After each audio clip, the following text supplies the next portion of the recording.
Welcome back, everyone, to Pandemonium. We are diving into Season 3, Session 5, as their gavels are kind of going into their piracy arc, as they are going after the Reavers of Tawa, who are transporting a portion of the treasure, the wealth, the gold and jewels of Grove City, who the Reavers have recently sacked and plundered.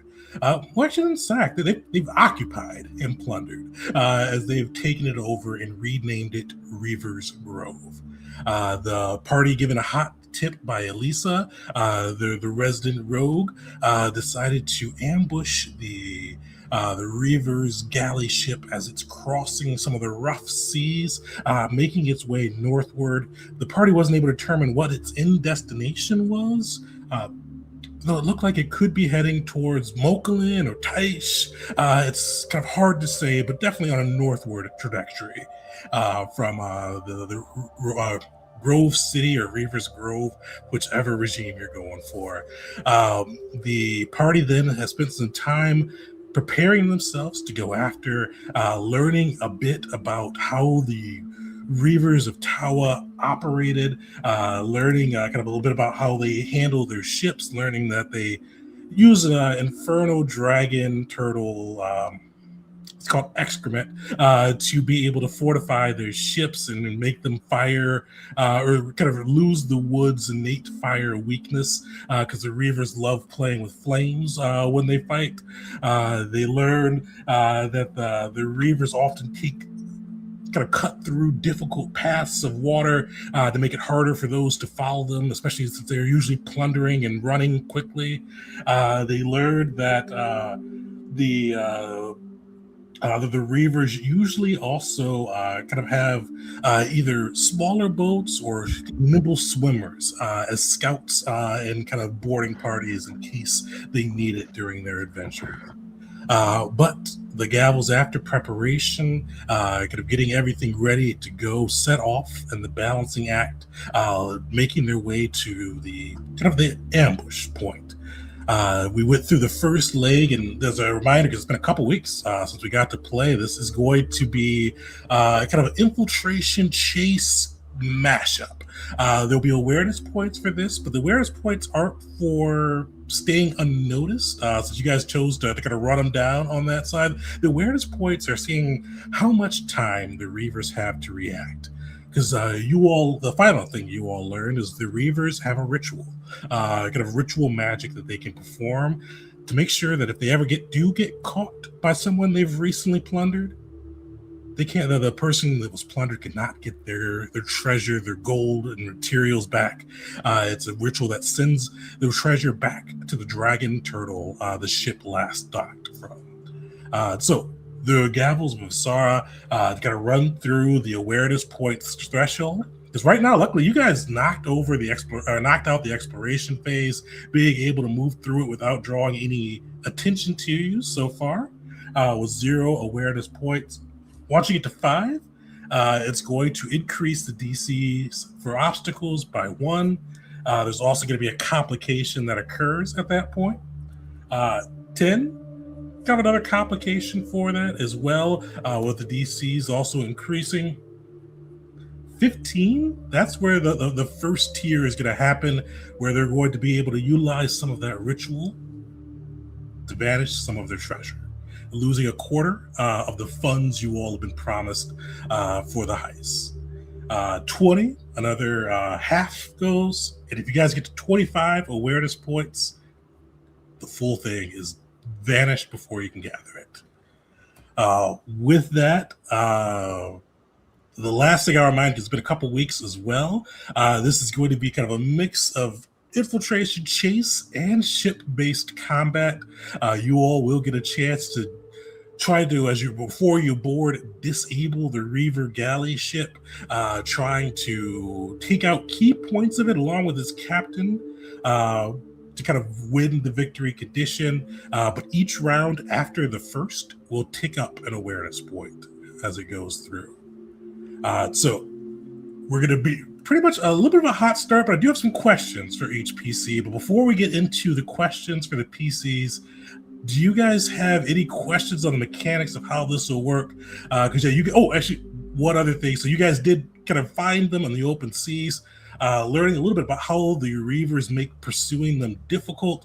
Because as you went through these rough waters and churning waves through the choppier areas the Reavers like to take, you also started to see chum or body parts in the water with sharks and other aggressive sea life snapping up the kind of the human waste, we'll call it, and making the waters choppy and rocking the boat, thinking it's almost a hostile predator trying to steal their meal. But with that said, any questions you guys have, any additional information? If not, we will jump right in.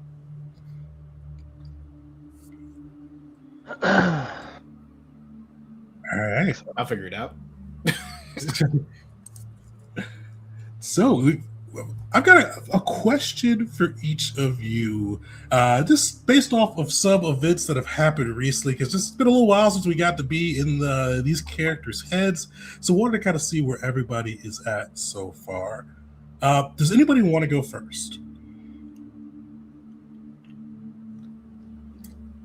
Is it like in the moment, like what we are thinking here, or just in general, given everything that's happened? Oh, no, I'll have a specific question for the character. Oh, I see. Cool. Yeah. Go ahead. I'll go. I missed last session. So it fits perfect with this question. So, Will, as you were setting sail, kind of the sea wind blowing through your hair, you see the Reaver ship way off, leagues in the distance. But I'd have to imagine your mind is elsewhere, or at least it may be. How is Will doing with reuniting with Les, confirming that she is a Reaver, and also seeing that she has brought Sandrick Sanderson, the once great hero of Kazuya, onto her team? When you said Reaver, you meant recusant, right? Oh, did I say Reaver? Yeah, recusant. Yeah. Recusant. Okay. Just making sure. I was like, wait, did she become a Reaver too? Like, just double Reaver. Yeah.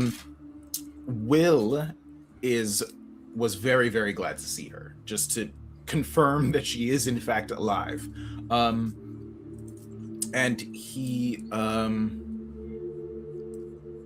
is, as much as he was trying to sort of convince Sandrick to stay and, do the things that we were hoping for him to do, he's not mad that he went off with Les, because that means that there's a very powerful person on Les's side, potentially aiding her and maybe keeping her alive.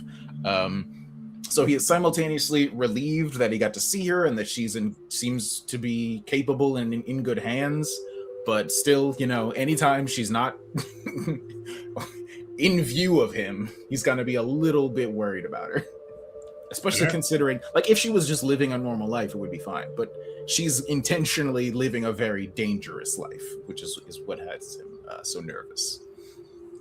But he has no choice but to just trust that she knows what she's doing. And to be fair, she did promise to come back soon with the recused blade to sever the connection between Will and Sandriel. So she may come back. Or sorry, not Sandriel. Sandriel's blessings. Rashadael. So she said to come sometime soon, maybe. Mm-hmm. But moving forward from there, who wants to go next? Shoot. All right, Belric. Belric, you kind of went through the ringer a little bit. Losing Bear, having him brought back as kind of like this fiery spirit that still retains kind of the same knowledge and some of the same personalities, but has been changed by death. How's Belric and Bear dealing with that? Yeah, I mean, I think I'll speak more so for Belric. I think, like, throughout this process, especially, like, the battle in Kata and Fessia in general, like, there was a big level of maturation that happened. Like,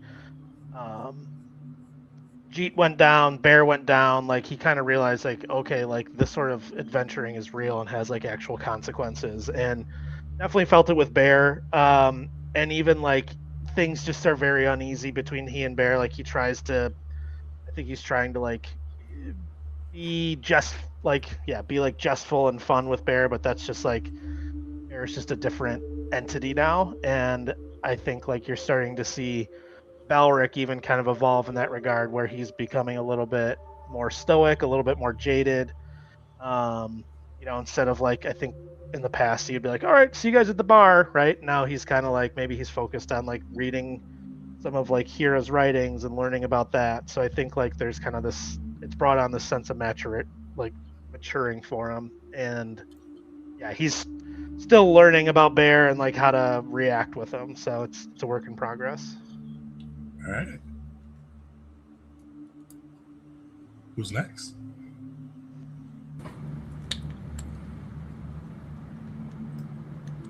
I can go next.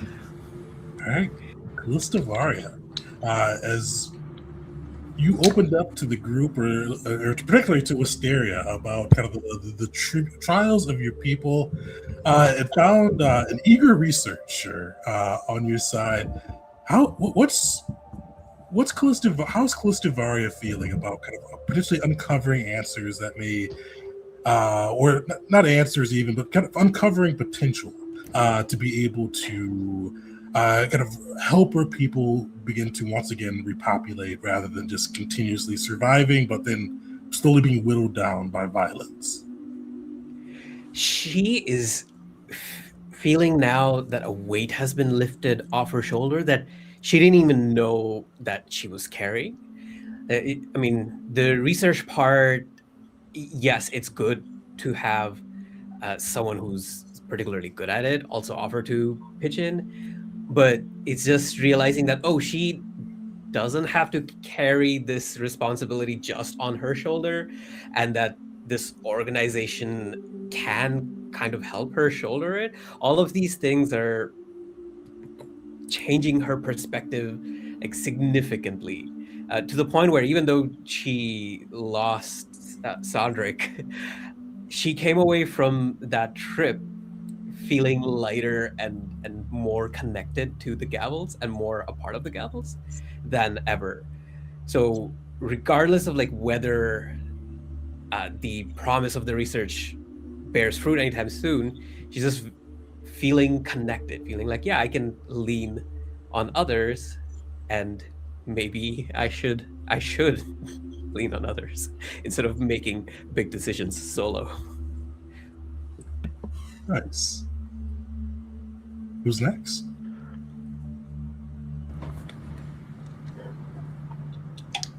Okay. Crash Wisteria into the ring. What's that? I was doing the silly of I tossed Wisteria into the ring, but I can go next. So what's Crash's question?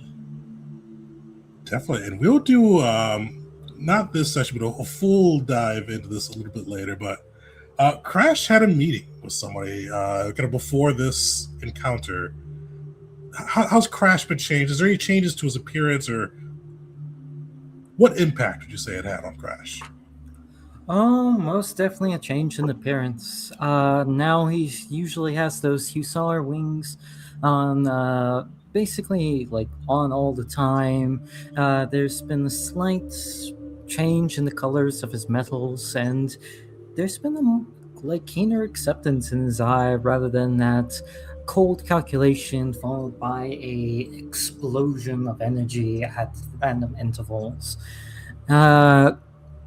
He definitely seems to have found some form of peace, or at the very least is working towards it. All right. Does he have anything else of note that we should discuss? He has a familiar now. A mechanical beetle he has crafted with energies of lightning, and in kind of a way to, how do I put this? And almost an offering to Thana. Arcing with a bit of lightning, but also with a bit of a skull carved into its into its shelled wings. Nice. All right, last but not least, I do have two questions for Wisteria. The first, taking up arms against the Reavers. I know Wisteria was one of the ones who voted against taking on this difficult heist. How's she feeling kind of going to battle with, well, she didn't grow up with them, her ancestral people? Yeah, she voiced a lot of her concerns just before leaving, and her sort of conflicted desire to show strength, but a different kind of strength than the Reavers are adjusted to. This has been something she's kind of been building up towards her whole life, and it kind of feels like, wait, it's happening already. I'm not ready for this. I needed more time to prepare, and so many more plans I needed to figure out. And what if I screw it up and it all goes wrong and I lose my chance to ever have any sort of relationship with the Reavers going forward? It's kind of what's running through her head right now. So definitely a lot of nervous energy and self-doubt, I think, is what she's really feeling right now. But holding true to her convictions and her desires to defeat them, and doing so in a way that proves that she is strong in her own way. Nice. And the last, how is she feeling about trying to convert the Reavers into a different way of thought while doing a Reaver tactic?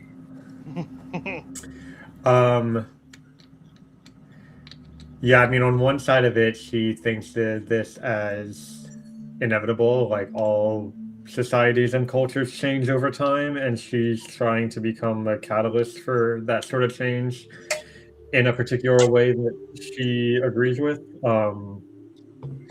And she, wants them to see the power of knowledge, the power of learning from others, and how those things are strong.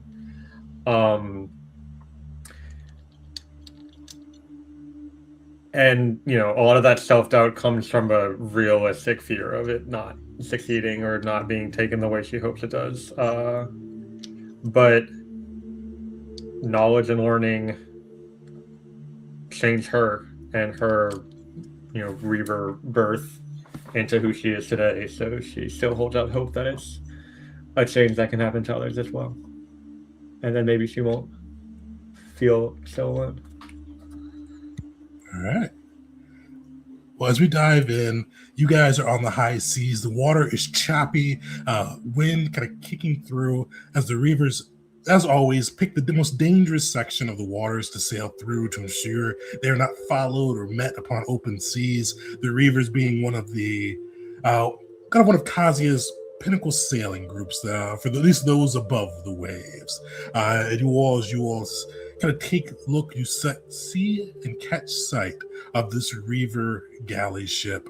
It's this big ship with multiple sails. It looks like it has been, you can see clearly, it's been cobbled together from multiple different types of trees, even utilizing different parts from other ships. But even with its kind of eclectic or brought together design, it's a formidable sailing ship. While the Reavers make do with what they have, they are adept at making do.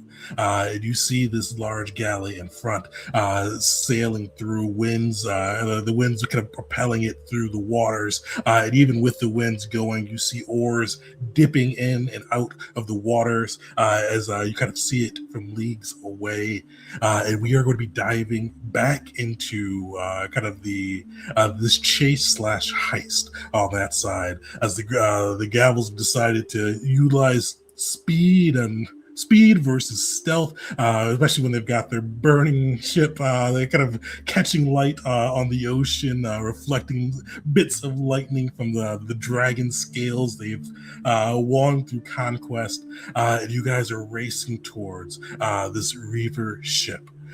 With these will be kind of obstacles. They'll come through. There'll be a number of points you'll need to earn to kind of get past the obstacles. Some of them will be more kind of group ones, some of them may be 1 or 2 person. Each a success will kind of net you 1 point, a crit success 2.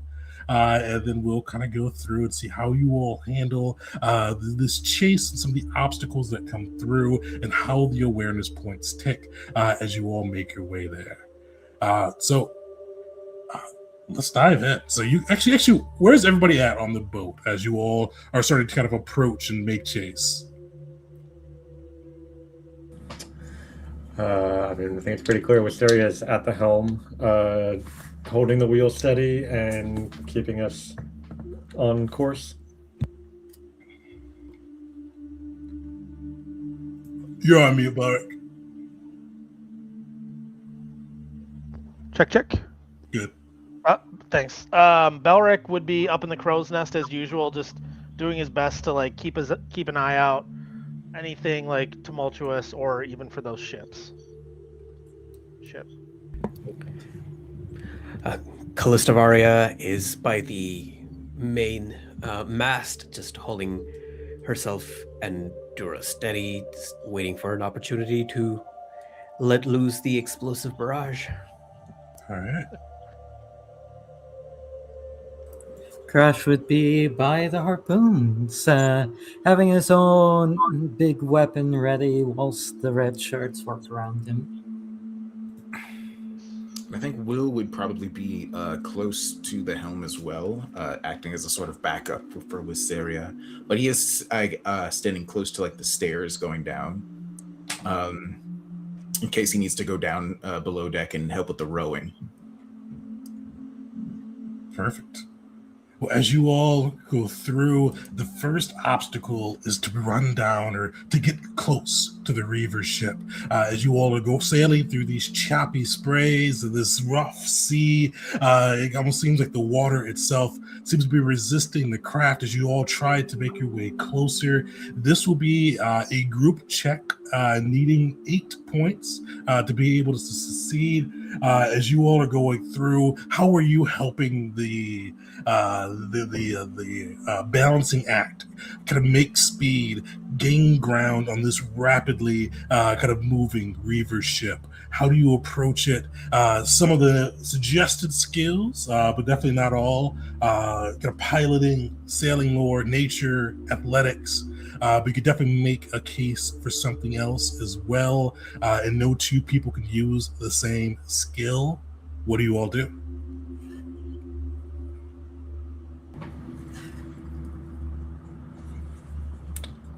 I'll take the lead. I know their sailing tactics. I know these waters, and I know the balancing act. As I channel all that knowledge into practical application and sail our ship through dodging high waves, finding places where the wind and water can push us faster, and catch up with that ship.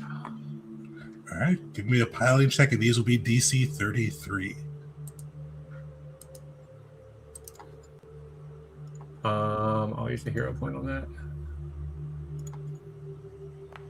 There we go. Nice. Your knowledge of the waves and kind of familiarity with the balancing act allows you to cut a path through, earning your first point out of 8. What's next?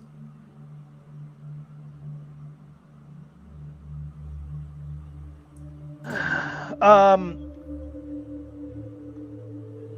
think Elric could go, and yeah, just being up in the crow's nest, he is going to do his best to kind of like analyze the waves, look ahead, and see like if there's any currents or drafts that are behind, or maybe like just areas to avoid that are like too rocky, and he's gonna do his best to help like avoid or steer Wisteria into those right areas to keep the ship the right speed and direction. All right. Give me a nature or perception check.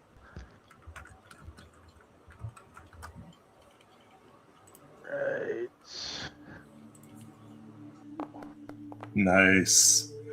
You could use kind of your knowledge and innate natural skill to kind of find those kind of waves and spuns, and just kind of helping Wisteria steer into the best areas, earning your second infiltration point out of 8, bringing you guys to 2. Who's next? I think Will, as Will, as always, is acting as a communication system with the message spell, as well as his just knowledge of just like where everyone is assigned on the ship. He can help different parts of the ship, different people coordinate so that everyone is working together. Of course, coming in with the sea shanties to keep everyone on time. And so yeah, that is Will's job on the ship, is communication. All right, give me a diplomacy check.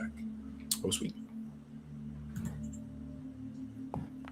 Solid. You get those sea shanties off, utilizing the message to keep everybody rowing and steering and hauling in time, bringing in the 3rd infiltration point.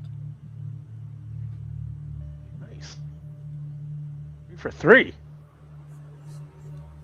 Crash. Or Callie. Oh, Callie, you're on mute, looks like. Oh, yeah, I was saying, let's break that streak. And Callie will send... Well, yeah, she'll go with. So she'll have Dura go down to where we are rowing, and using Dura's reach, Dura will like grab one oar on each side and then begin rowing along with the other rowers. Perfect. Give me an athletics check. All right.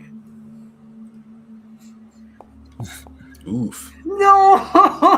Streak broken. Okay, hold on. How many hero points do I start with? 2. All right. Will we do the gavel thing? Let's find out. No. Hey, it wasn't Better. Listen, that is noticeably better. Yeah, we'll take it.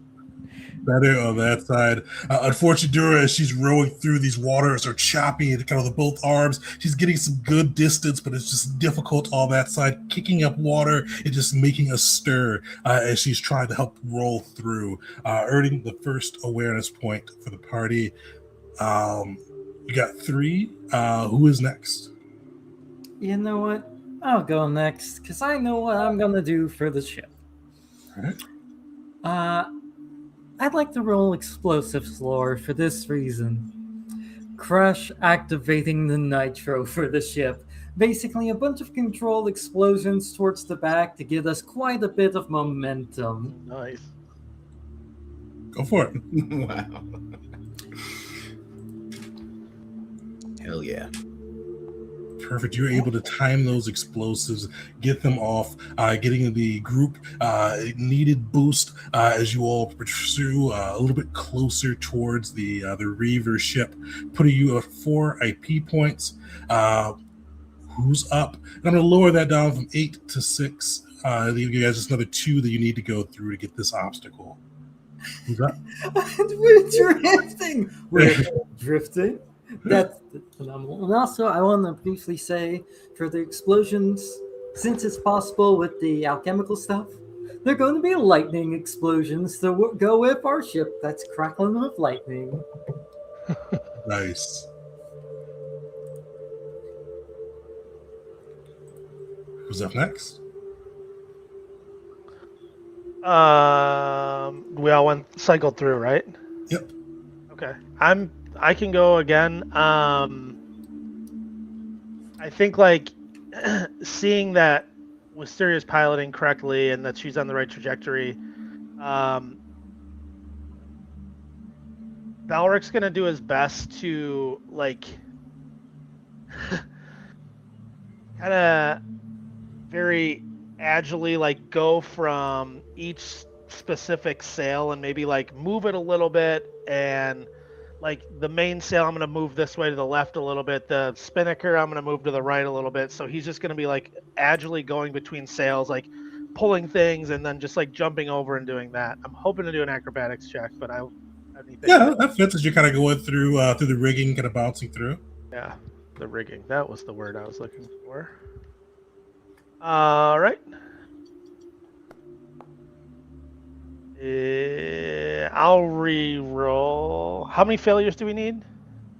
Well, awareness points, as long as you guys, well, depending on how you look at it, 25 is as many awareness points as you can get for this adventure. You probably want to stay below 15 so you get the full 4 funding. Because I think Callistavari is very interested in being close to being able to have a steady income from the other colony. But there's, I guess, what plan. Sorry, did you say you moved it from 8 to 6 just based off some of the successes we had? Yep. Okay, so I'll leave that roll for now and Okay. hope that the crew can fill the gaps, unless you guys think otherwise. That brings you guys to 2 awareness. So you get the sails in the right position, but they kind of catch some of the wind and sun and just kind of billowing out as this lightning-style ship streaks forward. All right. What's up?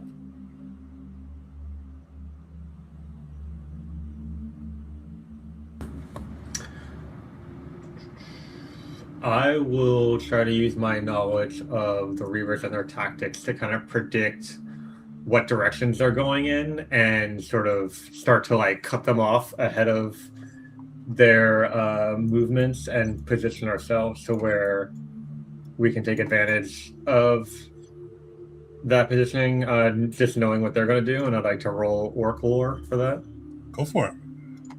All right. Nice. Knowing kind of the Reaver tactics, you're able to kind of bring the ship to stern, knowing that especially as they catch sight of the balancing act, they will soon react and either cut away or cut towards the ship, depending on their mission and operating style. Bring you to 5. You just need 1 more point to succeed this obstacle. What do you all do?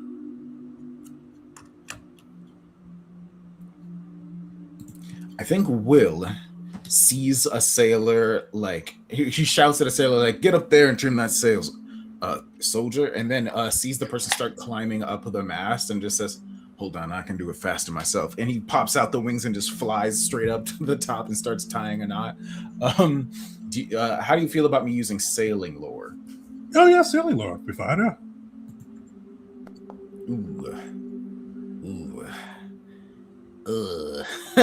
Am I going to re-roll this one is the question. Because it's just as likely to get worse as it is to get better. Or almost.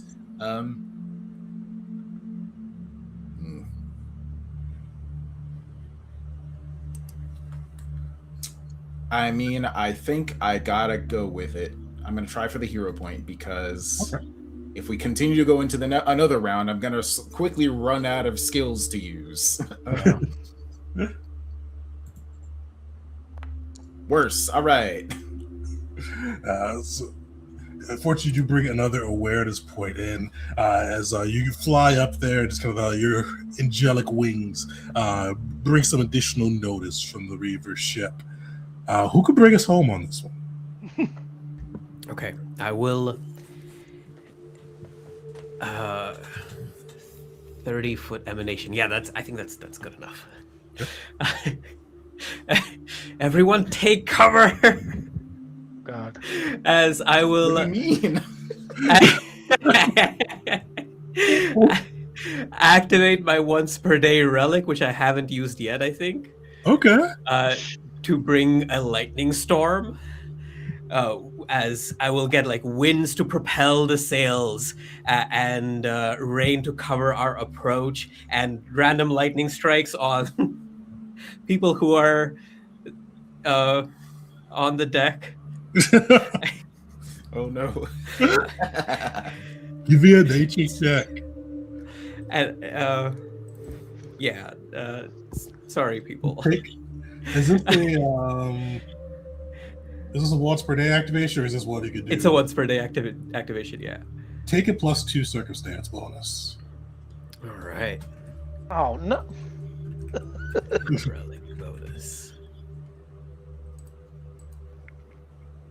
For nature. Yeah. The lightning goes off. You see it striking in the deck, but rather than like kind of ripping through the deck like it normally for most ships it would and probably should. But as you look through the scales of the dragon you all slayed, arc and kind of spread the lightning, propelling you all forward through the seas, getting you closer to the Reaver ships, earning you, pulling you through this obstacle as you get in with sight range of the Reavers, and you see this ship, this hodgepodge of different woods and kind of perch from other ships with the Reaver sail held high. But the thing it's not the ship that draws your attention. It's kind of what you hear and see from the ship. Because you hear this wild drum beat. Like it's for a while it was silent on the ship, outside of kind of what your guys were calling the steady row of the oars, the splash of the seas. But for a while you hear it almost, it's faint at first, but as you get closer, you hear this banging of drums, like this. There's a beat to it, but it is wild. It almost seems to change moment to moment without a particular refrain. But you hear this almost fearsome beat of the drums, and then as you all look, you start to see like orcs hauling these barrels and dumping them over and just dumping them through, and you start to see bits more of that chum going through, bits and pieces of people floating through the ocean. And you hear from the red shirts, from the other soldiers, a bit of fear and panic and a little bit of loss of morale as they are sailing into this terror on the seas as they are trying to get closer to the Reavers. This will be 2 points on that side as you as the crew of the crew's morale is in peril. What do you all do? Oh, and potential skills, but definitely open suggestions: diplomacy, performance, or even intimidation. I have one I think I can pull off here, thanks to a couple skill feats. All right, what do you think? And that would be I got courtly graces, as well as a mixture of streetwise and leverage connections, so on and so forth. Things to help with using society to help influence various individuals, regardless of their backgrounds, be they noble or pulled from the various depths. And Crash will basically start calling out and barking out basically what we're supposed to represent. Not just the Gavels, but also Fessia, the agreement we had with Grove City, and what we must do in order to avenge this grudge. Okay. Because I know you got courtly graces. Do you have one that works for people that are not nobles? Let's see. Let me double check. Streetwise, I technically have one that allows me to help gather information via settlements for Streetwise, but otherwise, I don't think I have one to help with making an impression for non-nobles, sadly. I'll let you take it with a +1 DC. Fair? Yeah. I honestly thought that I was going to get a +2 DCs or I'd like for this, so I think that's a generous even. I thank you.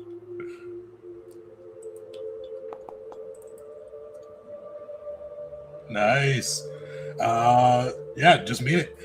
So with that, as you go through kind of bringing in the Gavel's edicts, bringing in their new city, their not city yet, their newfound land, we should say, as you kind of trying to inspire the red shirts and the soldiers, you're able to earn one of the 2 infiltration points necessary to bypass this obstacle. Who's next?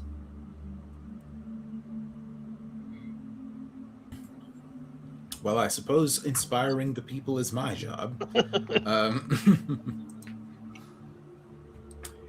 Now, I'm just trying to think of like I have a lot of ways I could do this, but what's the funniest? I think Will is gonna like look around at the soldiers sort of losing their morale, and he's just gonna shout out using bullhorn, of course, so that everyone can hear him. Gavels of Evasera, don't worry yourselves about what the Reavers of Tower are going to do to you. Let us handle them. You need to worry about what I'm going to do to you if we lose them. I would like to use intimidation. Go for it. Yeah. Oh shit! Hey. Nice. Nice. The crit on that side earning you 2 infiltration points for this one, clearing through. You like looked up at, you see, like, it's like the people are rowing and kind of like walking to aboard the ship. They looked initially expecting kind of like reassuring words, but then they see like this fire within will, and like you see them respond, getting back into it within full steam and effort, rowing harder, tying the kind of working the mast and everything harder as they go through and can respond to the fire, bringing you guys through this obstacle and into the next. As you sail through, hearing these drums beat, seeing them dump overboard more of this chum, you start to see the waters ripple. And you can hear this chanting aboard the ship, and you start to see sharks diving in for the chum, but you start to see the water almost ripple and move, and you start, as you look at it for a moment, you start to see the water itself, like almost like at first like a wave rising through, but then it looks like a giant fist kind of like forming out of the water, almost like an elemental taking shape, racing towards the balancing act with the shark and elemental filled waters. This is another, this one's a 1 infiltration point necessary. Potential skills, survival, sailing lore, nature. But what do you all do? Oh, I will run up to where I can see it clearly, point my verdant staff towards it, and cast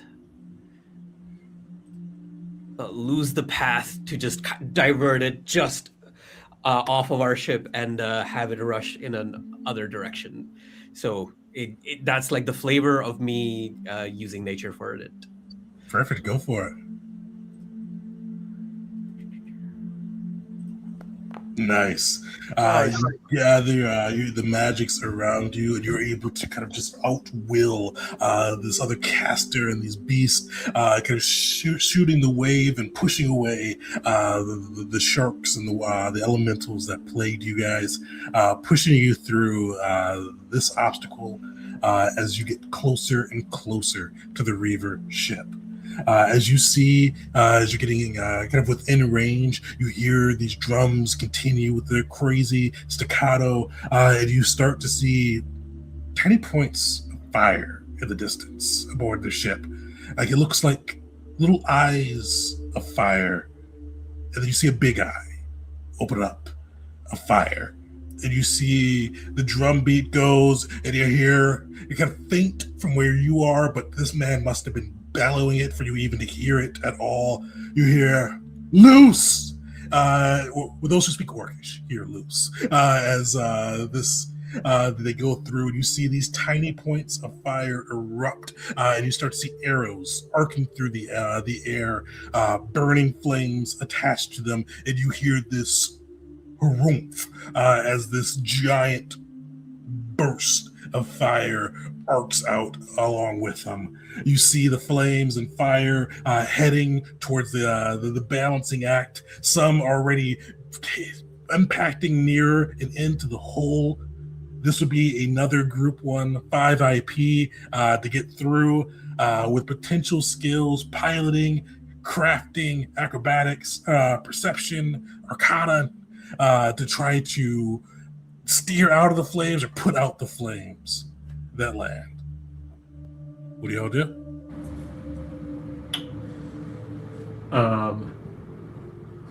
I think Wisteria would have maybe spotted these fires first and used that to steer the ship away, and even look for maybe some large waves that are safe enough for the ship to crash into to create a spray of water that dissipates some of the fire. And I'd like to use perception to try to get past that. Go for it. We can't reuse any skills that we've already used this entire round, No, right? Or you is it- can. You can. Okay. Okay. You It kind stay of resets using that the pre. same obstacle. Okay. Thank you. I'm gonna use a hero point on that one. Nice. You're able to steer through, kind of arcing through some of the fiery arrows, and providing some distance, earning your first point out of 5. The rest of the gavels, what do you do? I would like to go next with Crash. Basically, bringing out the equivalent of a fire extinguisher, using crafting to kind of have pre-prepared, knowing that the Reavers like their fire. Just something to spread a good bit of frost, foam, and chill those flames. Nice. Give me a crafting check. Nothing like asbestos to smother out some fire. Perfect. You go through quenching some of the flames near the section of deck, earning the second of 5 points, and propelling the gavels forward. That's the gavels. What do you do?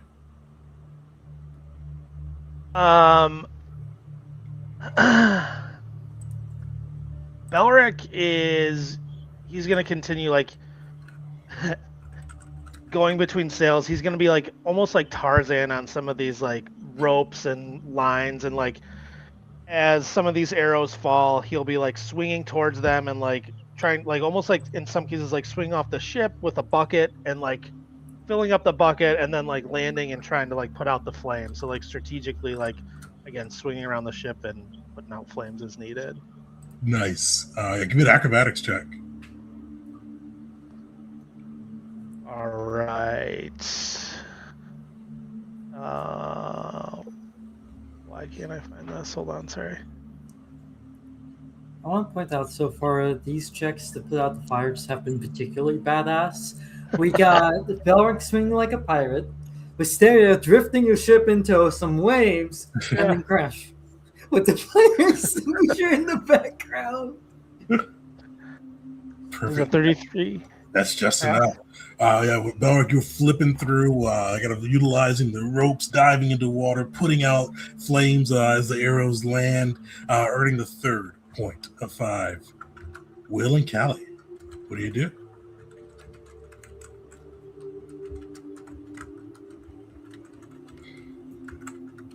This one's tough for me. Try yelling at the fire. Legit, I think I might just cast a spell and maybe try to use my my spell attack DC. Or spell attack bone, whatever it is. Flame. There's always commanding the fire to simply stop burning. Via Rashan IL. A little bit of religion there. If only we had the blessing of a. Go ahead. Of what? Blessing of A fire god on our ship. Yeah. Sucks to be you. Callista Maria will use her channeled wood kineticist ability to start creating these tactical walls wherever she thinks that it will impact the most, and then follow that up by just telling Crash, "Oh, there's more fire over there. Put that out before it touches the ship." Perfect. Give me a nature roll. Okay. Yeah, let's do it. Ooh, yeah, cool, close. Solid. You're able to get those walls up, kind of blocking through some of the arrows, with Crash's assistance, putting them out before the flames spread. Will, what do you do?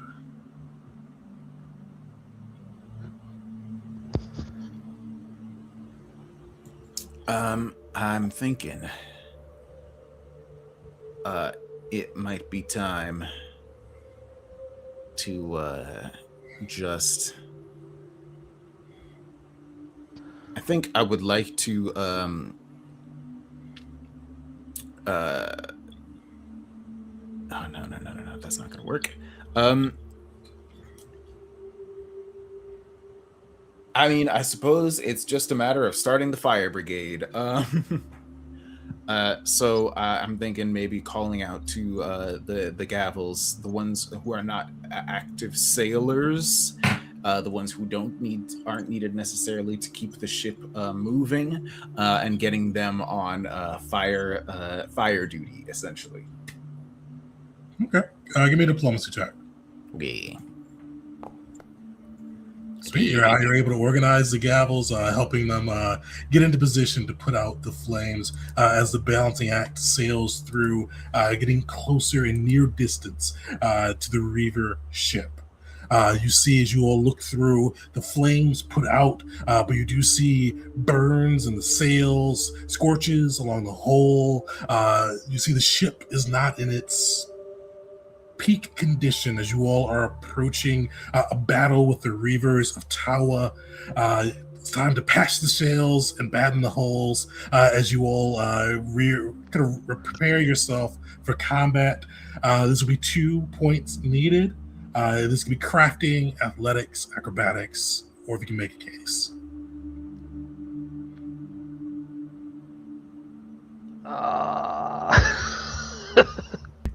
I can keep rolling with my Tarzan skills, and so is it all right? Because we're in a different one that I could do. Well, so yeah, You're also pretty good at crafting. Yeah, so it could be either. I think it could be either. I think like in this case, Belric will kind of survey the damage from some of the arrows and see like, hey, there's some very high up spots in the sails that maybe have holes in them that he would want to like plug up. So he would again like very quickly climb the ropes up to it and then patch it up. And again, like whether that's acrobatics or crafting, I'm fine with either. Give me a crafting one as you try to patch through those sails. I am going to use a hero point. How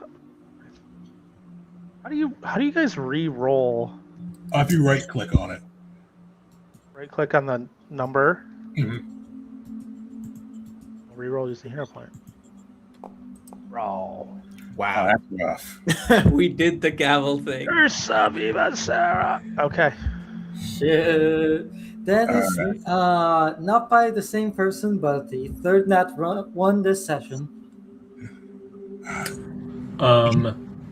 One thing I'll point out, I have in my notes, we have 3 edges. And I was looking up because I couldn't remember exactly how that works. And I don't know if you do it any differently, Tegan, but when the PC fails or critically fails a check to overcome an obstacle or a complication, they can spend an edge point to succeed instead. Let me check like the things that we got edges for because they were very specific. Oh, right. Yeah, you do have an edge for this leg of it. So one of the legs nice. already went through, but you do have an edge for this leg if you'd like to use it. Yeah. I mean, you can do it. Yeah, if we can change that to success. Perfect. Or a third nat one, which would also be amazing. Yeah, with your preparation and knowing that the Reavers kind of love their fire, you were able to kind of go through and make sure you were prepared for this section as you tried to chase them down and make sure the ship held itself together before you did. Utilizing your edge, but still needing at least 1 IP point to be able to progress. What do you all do?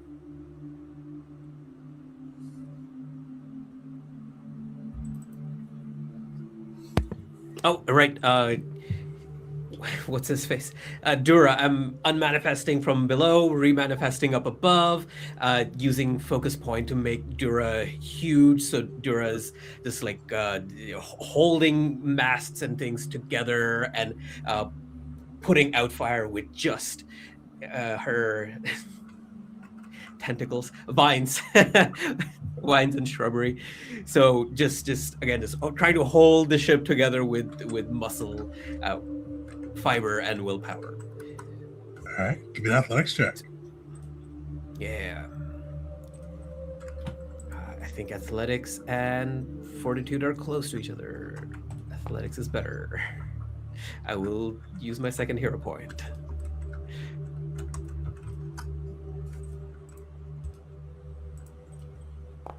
Oh wow! Nice. It was that was there with Callista Varia and Dura. And Dura is spanning out to her giant size, just vines going through, kind of repairing masts, battening down the hatches, putting through, binding together pieces of the hull that were broken, just getting the ship, holding the ship together as you all race forward and get within range of the Reaver ship. As you all kind of make your way closer on that side, this beat of the drum just gets deeper and deeper, booming across the seas as you narrow that gap. As you look on board this ship, you see these oars dipping in and out of the water, pushing them forward and forward. You see Reavers aboard the deck, these orcs looking almost excited. Like you run up on them through the seas. They expected to be deserted, but they've got smirks, smiles, or at least are like howling with excited fury, beating their chest, banging on the hull of their ship, gripping their axes and swords as you all get closer and you hear them just bellowing out. And for those who speak Orcish, they go, "Blood for Tower! Blood for Tower!" As you get closer and closer, some shouting out, "The plunder brings itself to us," as you all get closer and closer to these Reavers. And we're going to jump into the combat section. Yeah, as we approach, she doesn't say anything, but now that the moment's finally here, you see a similar excitement in Wisteria's eyes as she is finally facing the Reavers, but also has a little bit of that energy in her veins as well. Now, I've heard mentions of it before, but are we trying the diplomatic route for this? No. Should I not be trying to attack them? We are trying to defeat them, but not kill them. Non-lethally. But right. Not everybody. Lethal fireballs. I'll also say not everybody agreed to that. Like that was a request that was made, not like any sort of pact. On the way, also, we talked about this very briefly. Wisteria, and we would have had time to discuss it on the way, I imagine. Would Wisteria like me will to cast Zealous Conviction? It's a 10-minute spell, I think, so I could cast it before the combat starts. I think. Let me look that up. The one that gives you some temp hit points, and then I can command you to fight on and harder.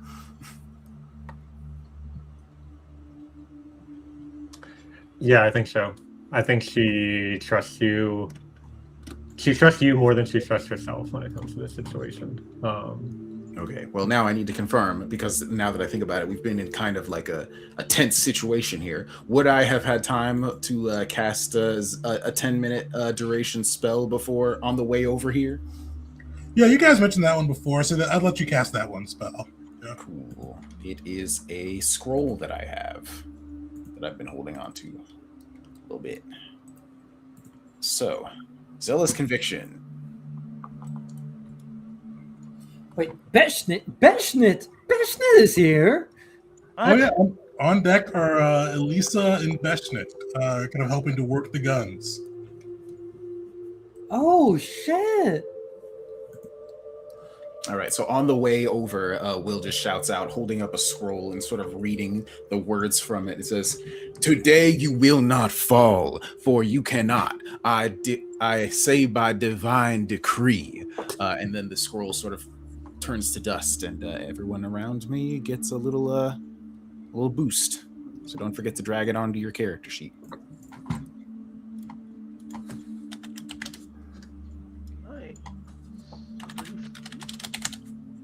Perfect. So everybody, roll initiative as you guys are rolling. Going to go through a few pieces with this combat. The wins, and there's three kind of key objectives for your win scenario here. You need to destroy their rudder, destroy the key mast, and kill the captain.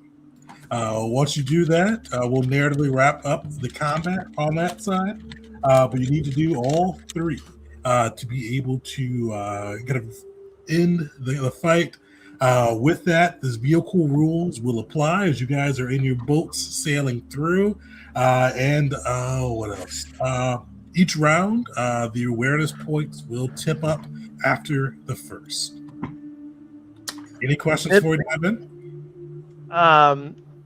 When you say kill, is like this something that? Oh, if you knock them unconscious, that counts as well. Okay, cool. Yeah. All right.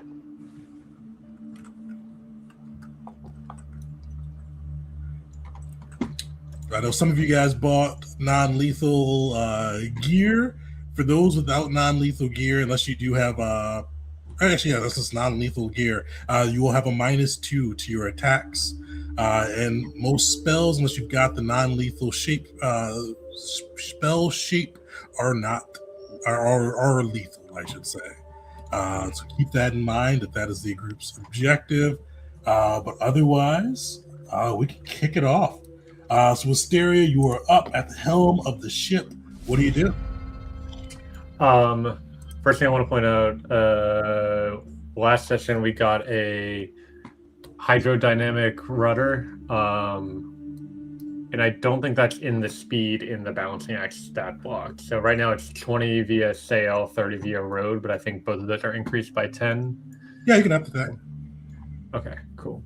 All right, question for the team. Do we want to get into melee, or are we fine keeping our distance? I mean, I'll get closer so we can be in closer range, but do we want me to put the ship right next to theirs or not? I'm good at ranged, but... Oh yeah, well, everyone else here is also good at ranged. Yeah, if we want to get their captain, we're probably going to pull alongside it at least. Yeah. Because their ship is pretty long.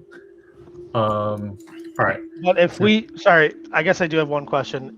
This may help, but like if we destroy a rudder or the mast, will that like slow them down as well? It will. It'll decrease their speed by 10.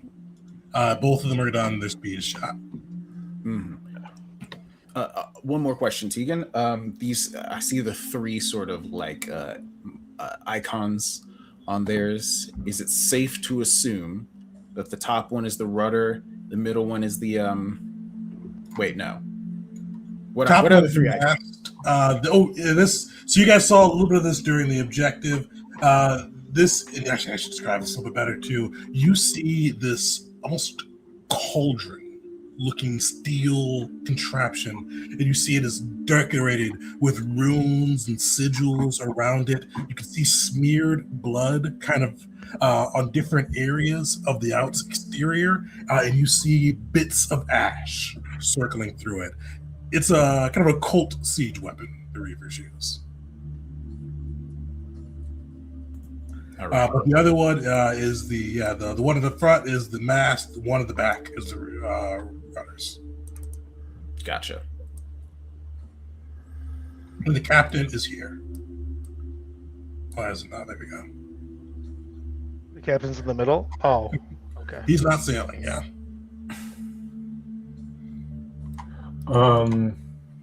Okay,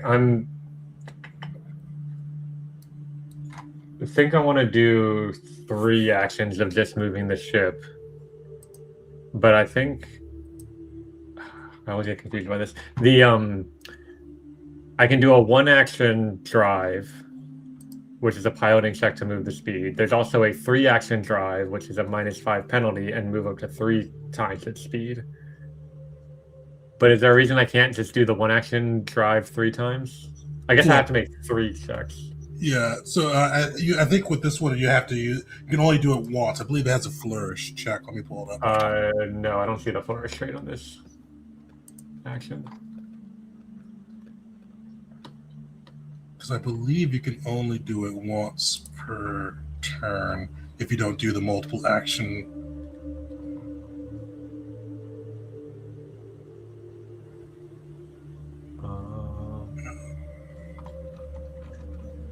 I'll look it up later, but yeah, I believe that's the way it was. So that's what we'll run it today. All right. So if I want to move maximum speed, then I got to do the reckless with the -5. Correct. And then we're at 40. How?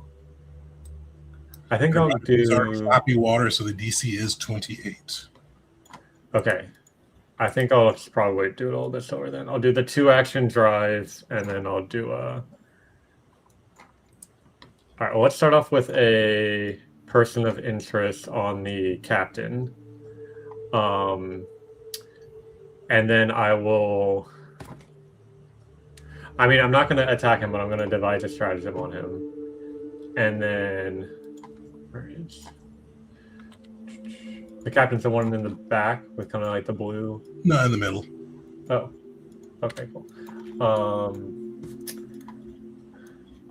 Cool, I'm not going to attack, but then I'll do a free recall knowledge on him to know. Where's my list? Lowest saving throw. Let me do that macro.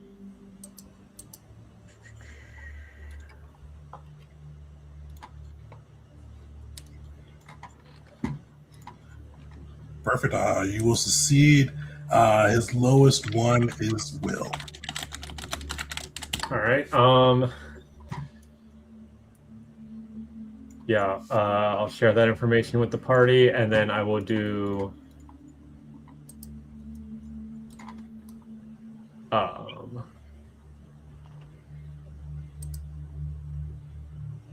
Okay, and then I'll do the piloting check to try to do the 2-action drive. All right.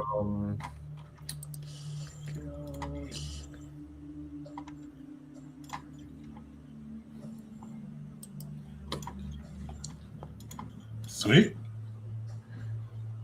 All right, so we move. So I don't want to get next to it. I want to go alongside of it, but not close enough to where they can like drop a plank and board our ship. But I do want to decrease the gap between us. And you can move what, 30 feet? Or Per turn?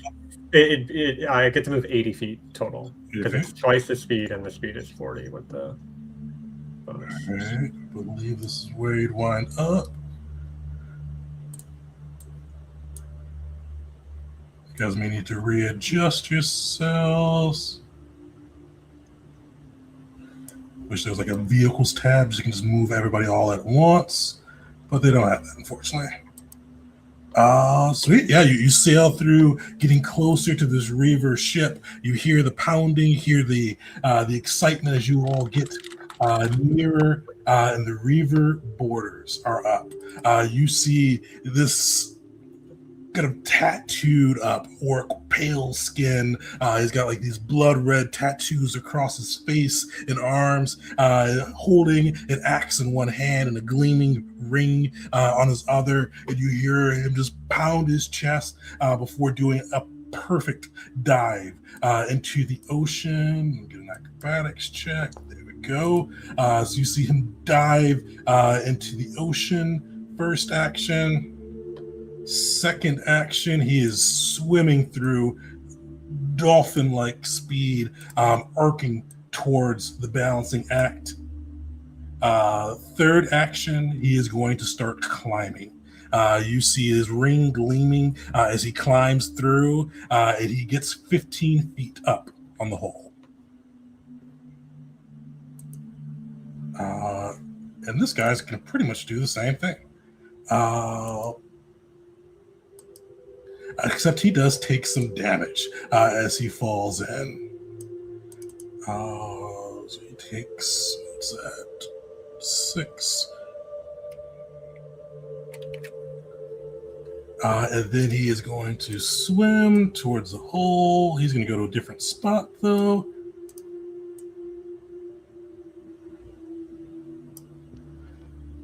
And then climb 15 feet up. Oh, the navigator. What's he going to do? Yeah, that's what he's going to do. All right. You see this navigator kind of kind of pressing upon the oar. He is going to, you're going to hear the captain go, "You know what to do." And the navigator just nod. He's able to rough the choppy waters. He is going to spend 2 of his actions not to race away, but to spin. Uh-oh. Oh, Oh boy, we're gonna see how this works in Foundry. Oh, they're turning to face us. Oh no! There we go. So you see the ship spin through its oars, kind of maneuvering through as they try to. I wish there was like the same token layer for everything. As you see, they try to block off your escape, and you hear them keep shouting, "Blood for Tower! Blood for Tower!" And that is all of his actions. Oops, that's the wrong order. There we go. I think everybody's in the right spot. Open up these guys. This guy. There we go. And then the archers.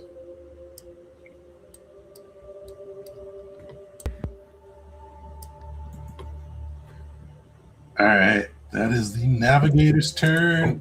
And is this the rudder? Oh, it is. Thank you. I forgot the rudder. Which was like an easy way to move both tokens and like tiles at the same time. But bowmen are up. You see these bowmen's. Belric, you recognize the runes upon their bows. You see these flame runes licking out as they draw their arrows back. They are going to use Sentry's Aim. And who are they going to shoot at? You know what they're going to shoot at? Crash. Crash, you are up front. You see them shout out. They go, "I wear his head for a scalp," as he I'll back. cast a spell. Oh, with my okay. staff. Come on. 3 charges from my staff. Do it. Okay, I'll just post it here and I'll remove the 3 charges. Perfect. So target is hidden. So they need to make a DC 11 flat check. All right. Yep. Heck yeah, thank you. They'll fail. You see, even with that Sentry's Aim, like they're taking aim. And how does it look, Callie, as you get that up? It's just a mist because this is not any plant magic. Her staff is filled with other kinds of magics. And so just the mist rises from around DC and collects and swirls around Crash in a pattern that, again, is not native to Callistovaria. And it continues to swirl until their turn next round, because it's a 1-round effect. But only against ranged attacks. Nice. You hear grumbling as this arrow sails through the sea. Then you see him take aim with his final action. You see he looks towards a swirl of mist and then smiles and just lowers his aim to the whole of the balancing act and lets loose an arrow. Fortunately, that will hit the balancing act.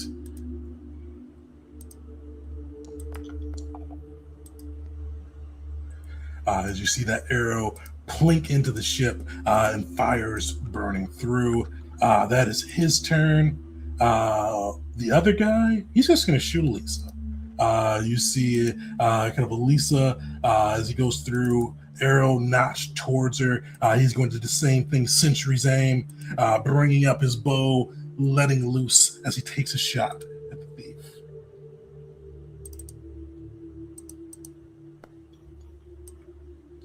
Unfortunately, he will crit. Elisa,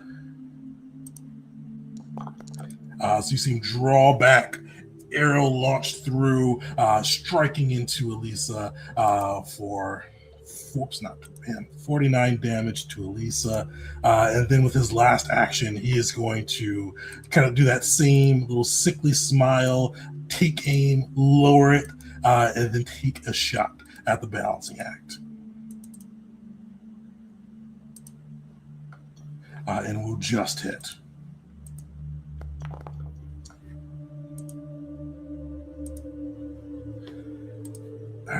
right.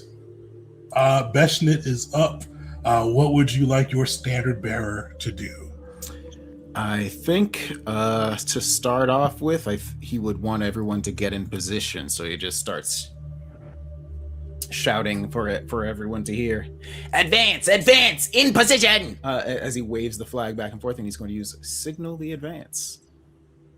So everybody can stand, step, or stride if they would like. So if you're not in the position you'd like to be, now's your chance to get it. I've already used my reaction, otherwise I would. Bear would move up. I think I'm pretty happy where Will is right about now, but I figured other people might want to move. Beshnit's in just the perfect spot, actually. Beshnit is not going anywhere. He's going to stay far away from all the danger, I think. And you guys control Lisa too, so if you'd like her to move, she can move. Yeah. What level is she? 10. 10? Okay. So all the followers should be 10. Some of them haven't leveled up in a while, but yeah, we were just talking about it. None of us has ever run Elisa before, so I don't actually know what she can even do. Rogue shit. Okay. What kind of weapon does she have? Well, Balric Crossbow. 5 feet. He doesn't have a reaction. here. I feel like I want her to back up a little bit, maybe. She can like run over here, and just to be a little further away from the folks climbing up the side of the ship and preparing for them to get up here. All right. And then with Beshnit's last action, can he take cover? Taking cover is an action, right? Yeah, you can take cover behind so the gun on the back, or not the gun, the ballista that's back there. Yeah, that'd be fair. You can take cover from there. Sweet. So that's his last action, and that'll be it for Beshnit's turn. All right. You see the shipmaster go through, and you see this orc. Like, he is ferocious looking. He's wearing like this leather that has been bleached with almost this purple-like hue. He has like this almost occult-like energy just racing across his arms and eyes. But the thing that truly catches your attention is he has strapped to his side this drum. It doesn't sound like you can hear it cut through the din of the other drums that are kind of beneath the decks. His, though, every time it reverberates with this almost devastating hue.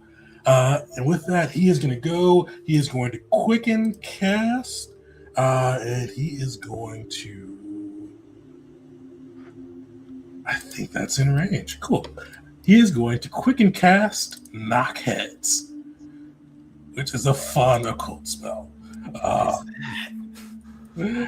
So you see he goes through banging on his drum, using quicken casting to take down what he needs to spend. And let me make sure I did math right for the distance. I did. Perfect. Who am I going to do? He's going to do Belric and Crash. So you see he goes through beating this drum as he plays on that side. Nice. Belric will succeed. Oh. And then Crash. What is your deal? Probably better than Belric. Same thing there. I don't know why it was rolling Beshnit for me there. Well, you probably just clicked on him last. But what is your modifier? I imagine that's a crit success for you. Yeah, it would be if it's a success. And it is also 24. Oh, if either creature critically succeeds on their save, the other creature takes no damage from the spell. Yeah, so luckily they both succeeded. So you guys see this guy beating on his drums. You feel this magic almost try to envelop you, but you both are able to kind of quickly dodge aside, and you hear him kind of like this. Double time, boys! As he yells, spending his last 2 actions to cast haste at the 7th level. 7th level. So you see it as he beats on this drum. You see the bowman kind of get a little more nimble. The elementalist flames spark off them. Even the navigator and the deckhands seemed invigorated. Or one of the deckhands, I should say. And that is his turn. Will, you are up. All right.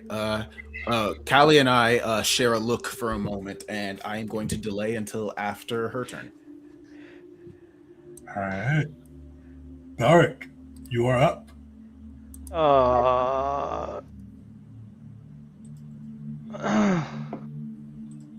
I'm gonna look over, I'm gonna see that happen, and I will also delay. All right. Callista Varia goes just where will she go? I want to look him in the eye, so she will go over here and look the captain in the eye, and this green fire emerges from her. It's the same green fire that led us all to Bear, which she used the last time to learn the spell, as she will also cast 7th rank haste on our side. So 6 people, it hits all of the PCs, and I don't know if it can hit Bear, so I think it hits Elisa instead. That's right. It's good. Nice. All right, everyone take that haste. Dura will act together to move up to the other side. Haste is particularly like I was gonna say for me, that haste is phenomenal. Thank you so much. Sorry, what does it do? Like you gain 1 additional action. Okay, that's huge. Okay. Yeah, so you can use it to kind of stride or strike. I can't remember if you can stab with haste. No, not step, not fly, just stride or strike. Yep. All right, I'm gonna do something. I don't know if it's really good or really bad, but time will tell. What are you thinking? You're gonna see Balric cast a spell he's never cast before, and he's going to like through his hands, and like he'll close his eyes, and he's gonna cast Rust Cloud. Okay. So you're gonna see like pieces of metal come up from like even like the water where there was like pieces of armor from people like that they let go, and just like scraps. And he is gonna cast this burst spell. Let me put it. I'm gonna cast it right here. All right. So it's gonna do damage to everyone there, and then they're gonna be concealed to us, but then we'll be concealed to everyone in there. So I don't know. Nice. Here's the damage. Perfect. Sweet. So I'll take that for them now. So that the Reaver Navigator will fail. The Deckhand will crit fail. So will the other Deckhand. And the Shipmaster will succeed, taking half. Okay. All right, you're hasted, so you got 1 action left.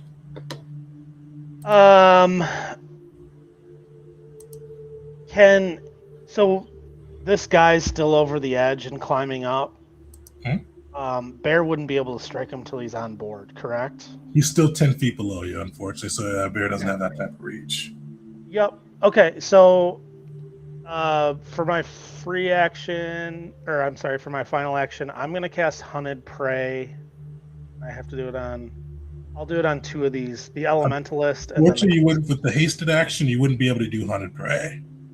Oh, okay. Then I'm just gonna fire an arrow at the bowman in the top right. I'll target him real quick. And then this would be.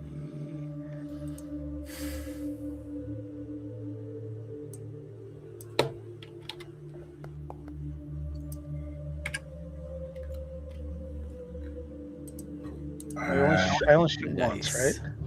Oh yeah, so you only get to shoot once on that, and that will hit.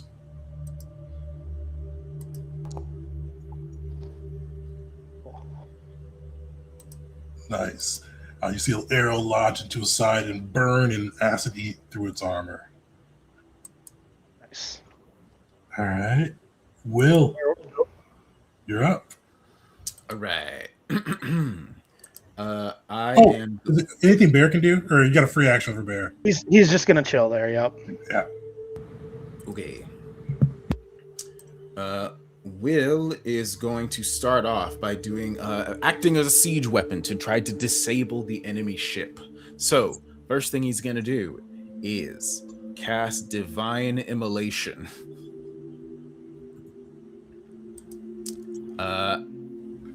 And I am going to be targeting it right here. In fact, the exact same spot as the Rust Cloud. Okay. Primarily because I'm trying to target the mast and whatever that siege weapon is. Perfect. I forgot to do the mast. But I'm catching all those the enemies in it. Oh yeah, the Rust Cloud might hit the mast as well. It would, yeah. Nice. All right, give this some damage. The Navigator will fail. The Reaver Deckhand will crit fail.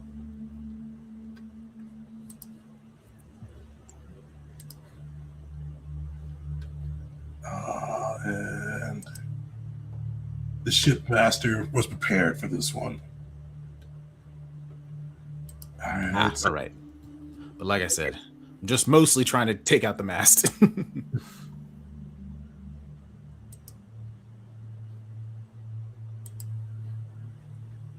All right, how does that look as you get it off?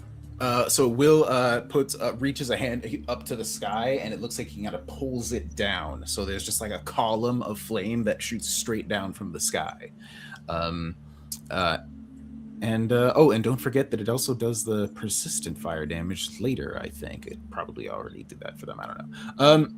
Wait, do I have to do something for that? Oh, okay, never mind. Cool. No, it's just in the thing. Okay. So that is my first two actions. My third action. I think I am going to hold on. How far away is this guy? Can I see this Reaver from where I'm standing? You can. All right. Well, actually, no, not from where you're standing. No. Okay. I think I would just like to use my hasted action to just take a step to the side. Can I see him now? You can. Okay. And I would like to use. Why not? Let's Bon Mow that fella. All right. Reason not to. You have the range? I believe the range is. What's the range on Bon Mow? All right. I think it doesn't say a range. I think it's 30. Oh, it's 30. Yeah. Well, he's 25 feet away. The height difference might make that 10 harder. foot down too. Yeah. Okay, so we have to do the Pythagorean theorem here real quick. Because it's not just adding the two together. It's hold on. My calculator. Let's go for it. All right. We're fighting in 3 dimensions today. All right. Yeah, so I'm just going to try to Bon Mow that guy. Let me target him first. And diplomacy. Sweet. So Will shouts out, "Oh, trust me, friend, you got the bad job today." Nice. All right. So I believe that's 4 actions for me. That'll be the end of my turn. All right. Elisa is up. All right. Elisa, I think has a fire crossbow, which I think is probably the thing that she would start off with. Excuse me. So, Who would she target? And also, what's the range of a fire crossbow? 120 feet. All right, so she can reach just about anybody she wants to. Does fire damage do any particular more things to stuff made out of wood? Remember, they've got these guys. yeah. You got the turtle poop Oh, right. Yeah. or the dragon turtle excrement. Yeah. Our shit is sweet. Turtle poop, yeah. They got the turtle poop everywhere. Mhm. We gotta get some of that. We've got to made it to Well, resin. Yeah, maybe not. We don't have to. All right. Oh, and what is her? Operating the harpoon and ballista are also options. True. Maybe she'd be better off doing that. Yeah, she can move as a free action. Yeah, I mean, because I'm gonna wait hasted until she action. can potentially get a sneak attack on somebody else before she like worries about trying to attack. So she is gonna just take a step forward and start aiming the weapon. Yeah. That is 2 actions, right? Aim. I think If I aim is remember correctly. Look it up real quick.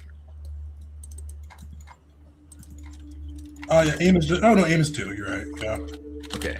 So yeah, that'll be her turn. And she then looks over at Crash. She's just like, "Now's your chance." Crash, you're up.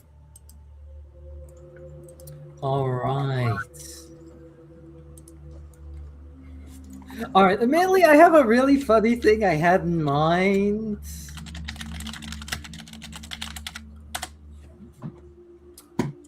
Do the funny thing. I want to do the funny thing, but should I do the okay. To fire our weapon, right? It's 2 actions. Fire is just 1. Firing's just 1? Yeah, reload and aim are both 2. Oh, reload and aim are 2 actions, but firing is just 1. Understood. And I'm going to double check with everybody. What do you want me to fire at specifically? I guess aim for The rudder? Yeah. The rudder is not in the cloud, so maybe that's why. I'm just saying. There's it's always the- the chance of taking out the captain early. Sorry, it's the harpoon cannon in the front, right? Or Harpoon the cannons in the front. Yeah. so on Archives and Ethos, harpoon cannon is 1 action to aim. These ones are both 2 actions to aim. Yeah. We've made some modified rules for the ship to make it easier. That's fine. Understood. And is it already aimed currently? It is aimed. Because the regular siege weapon rules, you have to aim by 45 degrees, and that slowed things down. So I just made everything 2 actions. Understood. So already aimed? In that case, we're gonna fire the thing. And just to double check, this doesn't use any of my proficiencies. This is all connected to the ship, right? No, use your class DC. Oh shit! Apologies for not remembering there. Wait, what are you shooting at? The rudder. Oh, so for that one, it won't matter. You just do straight damage. Oh, alrighty then. Harpoon and damage. Perfect. That's look. You got a spear through the harpoon or spear through the rudder.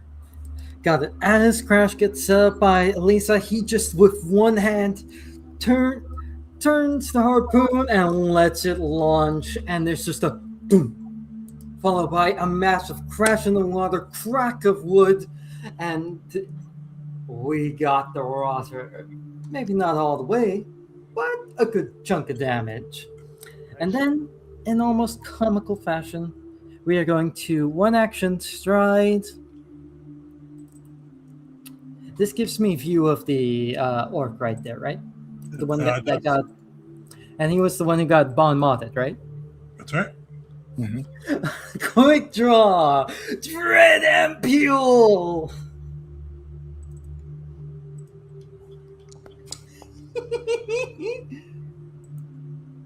So the cool thing with a dread ampule is, on hit, target is frightened. Nice. Bit of splash damage there, but that's psychic, so it won't matter too much to the ship. And then we are going to, with my second, well, not second, but final action of the turn, because that quickened. I'm going to take my pistol. My pistol is not drawn. It should have been, because I activated my rune before this. Go for it. Alright then. So with my rune activated before this allows me... Yippee! Okay, so I'm very happy because it actually remembered the fact I loaded the pistols beforehand this time. It almost never does. I'm elated. Nice. Take a shot. Heck yeah, and that's going to be because I'm a gunslinger, legendary proficiency, still a plus 22 to hit.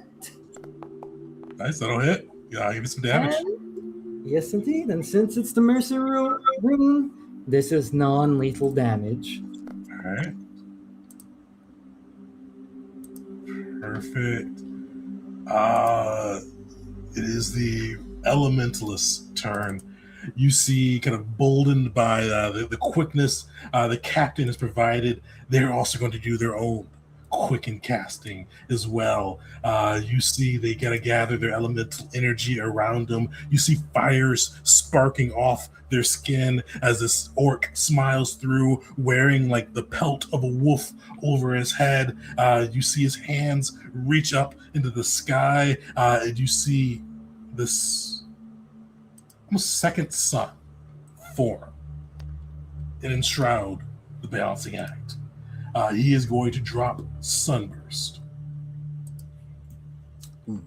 Remind me, I'm sure I asked you this before, but I can't remember. Can we wait to see the result before deciding to use our reactions? Or do we have to declare it before? For the special reactions that we got, like my mortal intervention. Yeah, no, you can wait to see the results for it. Okay, cool.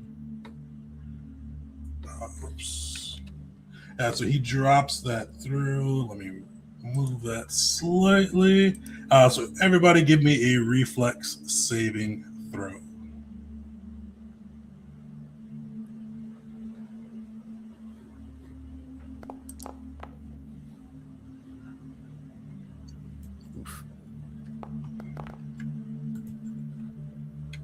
I think a bunch of us had Elisa selected. Or maybe just me. No, I was rolling for Elise on purpose. Okay. Well, I was not. Oh, my bad. I'm like... I didn't see you also did it. Well, I didn't intend to. Did you move the measurements thing? Do you guys know where measurements are now? Top left for us. Oh, it's under the Ruler? token controls, but it's the third one. Oh, wait, do you mean like the shapes? Yeah, the shapes. It used to be like my fourth one down, but it's gone now. Weird. Because I upgraded to the new version, but I didn't think the new version would get rid of my measurements. Do you think it was part of a mod? No, it was base Foundry. I don't know how to move them now. All right, it's fine. Sweet. So a couple crit successes. Failure through there. Quite a few failures. And then 59 damage. Luckily, I don't think anybody crit failed as this sun burst through. Actually, that was his 2-action spell as he goes through for the sunburst. So you guys will take that full damage. The other one, which is getting like crowded if I can't get rid of like the... I'll figure it out later. And then his last action, he is going to... And then how do I move these guys off the water too? There we go. Tegan, question that'll become... There's a couple stuff funny, but the shield of thunder that the ship has, Can that be applied to collision damage if I do the ram action on the ship? Yeah, I'd say so. All right. So now but I need to remember, decide if I want to use the reaction. But we get 2 uses of it, and I'll get my reaction back on my next turn. So I think this turn I'll use a reaction for Shield of Thunder to protect the ship from that sunburst. all right. Perfect. And then his last action, he is going to use that quicken. He's got to cast 2 levels down for that. So he is just going to cast Fireball.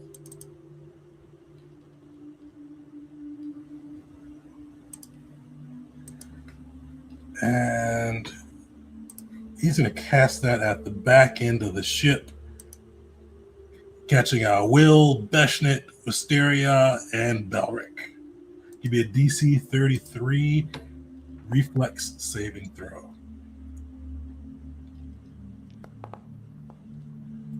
Ow.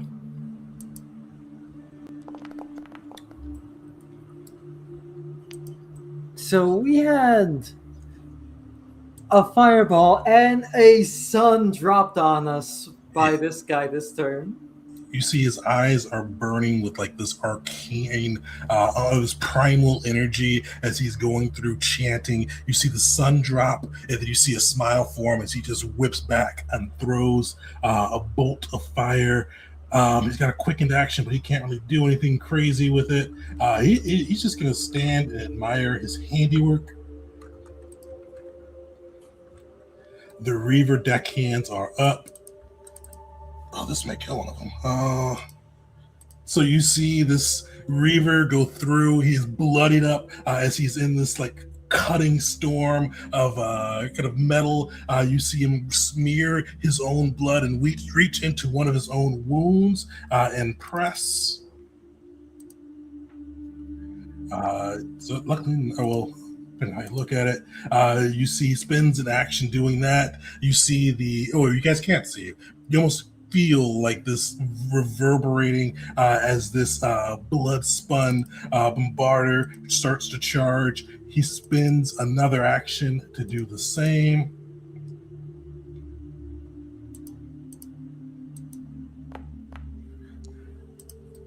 And you see his blood and life force leaking out as he transfers his energy over. He is going to spend. That's all he can do for this because he can't. That's all he can do because you can't use his hasted action for that. The other one is up. It is going to spend 1 action doing the same. And then he is going to spend 2 actions to aim this this device towards the balancing act, and that is his last action. Perfect. Round 2. We're gonna take a quick break here, though. Come back 9:21, and we'll dive into the remainder of the fight. See you all in a few minutes.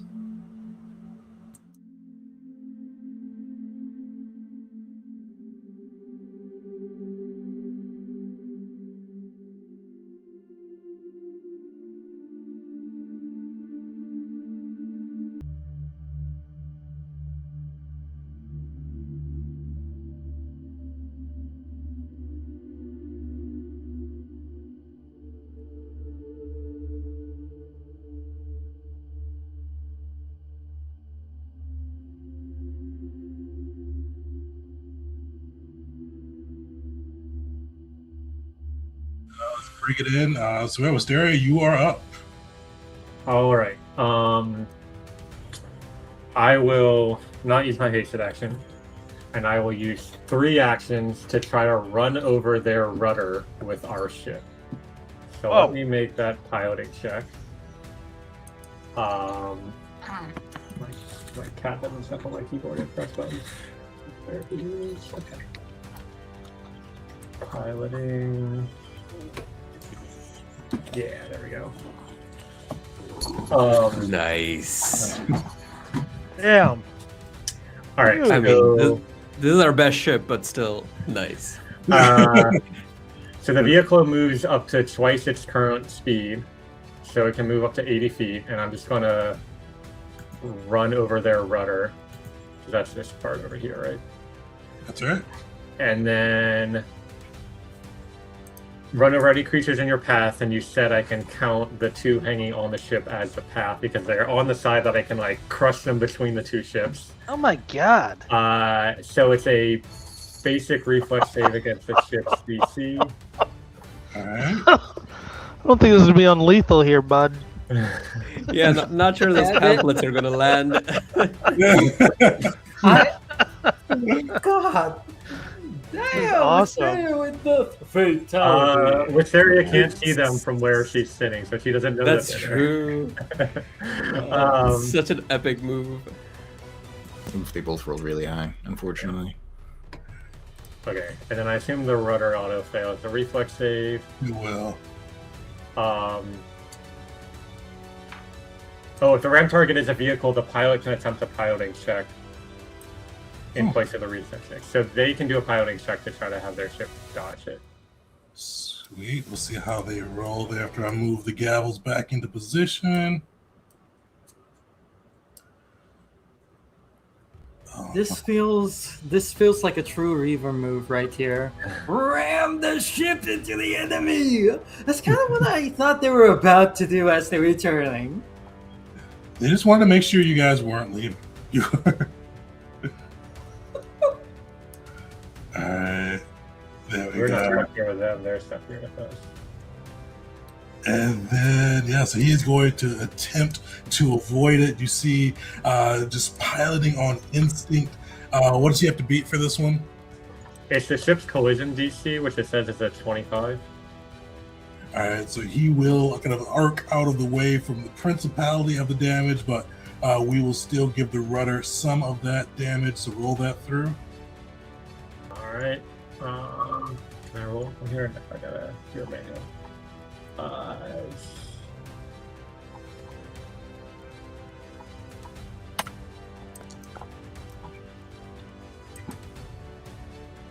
right.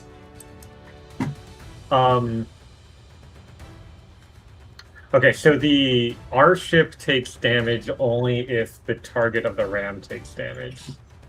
And I was planning on using the Shield of Thunder to negate that damage, but I don't know, I guess it feels a little weird to me that it's only 6 points of damage and we have to use up this pretty powerful reaction for that. But if that's the way the rules are, then because it feels like the rules as written, they critically succeeded, so they wouldn't take any damage, which might be preferable for us than dealing 6 damage to the rudder. Perfect. So hey, more damage. Alright, so no damage to the rudder, but I keep my reaction and we still have one more use of the Shield of Thunder. Well, I think it was dramatic, even if it didn't accomplish much, but that's my turn. All right, the That orders was are truly cinematic right there. Yeah. all right. They are going to sudden charge, climbing up the rest of the distance, and then striding. And he is going to attack Elisa with his battle axe. You see Elisa is able to dodge to the side as the first blow comes raining down. He's gonna use his last action too. Fortunately, Elisa proves far too fast for him. Alright. This guy is going to have to use... he's going to use sudden charge too. You see him climbing kind of across for the first 15 feet. And then 15 feet up. Yeah, he's getting hit. He's getting hit. Oh yeah, smack him. Whoa-pow. Nice.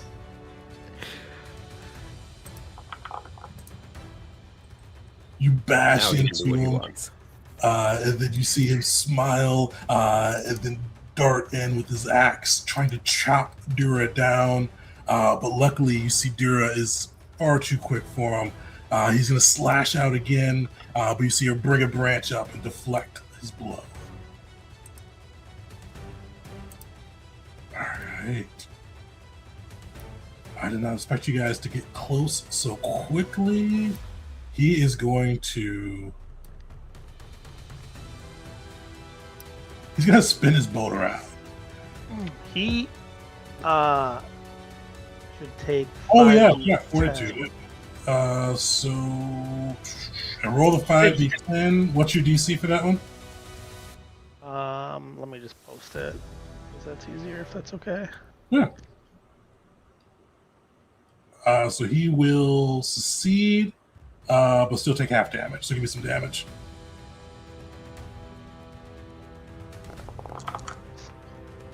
Nice. Yeah, he is going to push his boat into gear. Make a piling check. All right, and spend his actions to get some distance.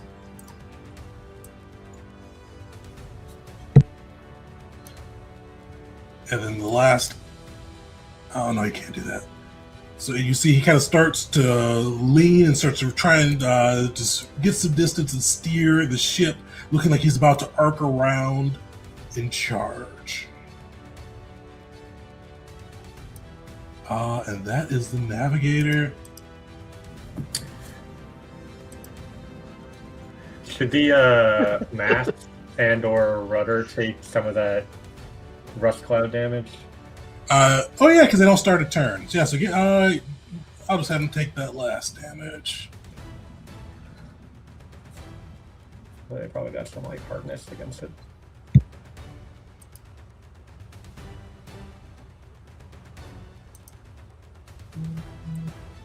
Yeah, so you see it cut into the into them on that side, and yeah, the rudder in there too. Yeah, I don't know when you'll want to do it, but they should also be taking some persistent fire damage from divine immolation. Perfect. I'll throw that on. Is that for the crit fails or the fails? Both, but hold on, let me pull up this spell again. Yeah, I'll just post it again.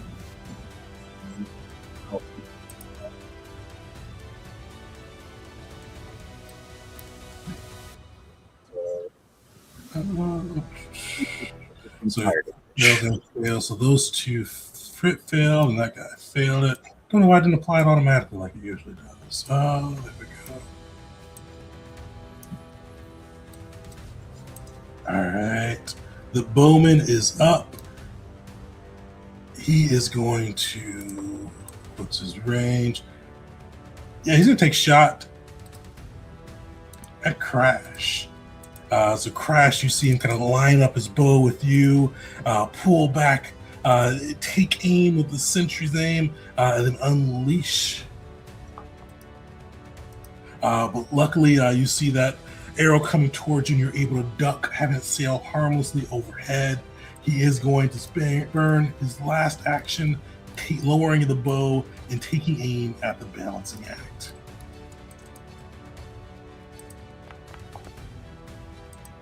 But luckily he will miss. Arrow kind of pinging harmlessly off the balancing axe hole.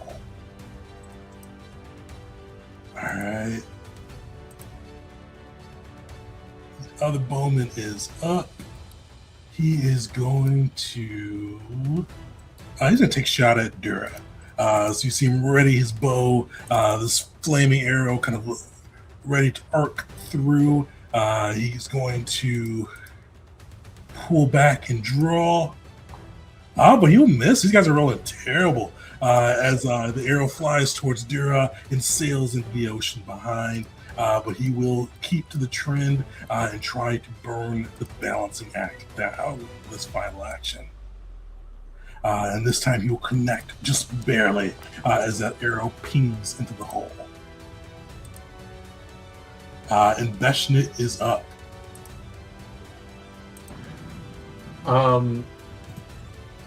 Think we should use the Shield of Thunder on that hit to prevent the balancing act from being broken. All for it. Yeah. All right, Yeah. sure. Go As for it. long as there's no reason not to. The reason not to is if we want to save it for a like very powerful hit on one of us or something like that. Yeah. I can heal all of you. I cannot heal a ship. Yeah, that's a good point. Yeah. All right. Let's use it. So we'll stay at 120. Okay. All right. No, Sorry. my Question's reaction. turn. Beshnit is going to like look around and see everybody starting to take some damage. There's flames everywhere. He's like, "Everyone, stay in the fight. Stay in the fight. Stay in." And he's just marching in place as he casts. It's not a spell. He uses his ability, stay in the fight. So everybody gain 10 temporary hit points. Don't forget to drag that onto yourself. I think Beshnit should also get it. No, because you're not considered your own ally, I don't think. Oh, this ally, not creature? Okay. Yeah. That haste is gone too that we initially had, right? No, it's just No, going. it's yeah. Oh shoot, On for that's 10 rounds total. 10 rounds. Mm-hmm. That's Smells good. huge. The Oh my spell's good. gosh. All right. Best to do anything else? And then with his last action, I think he's just gonna try to get over, scuttle over to this side. All right. And that'll be the end of Besh's turn. The shipmaster is going to bellow out to his comrades. You see him beating on his drum. He goes, well, for those who speak Orcish, you can hear he yells, "Fight harder! Fight for Tower! Earn your blood!" As he is going to use Inspire Courage. Why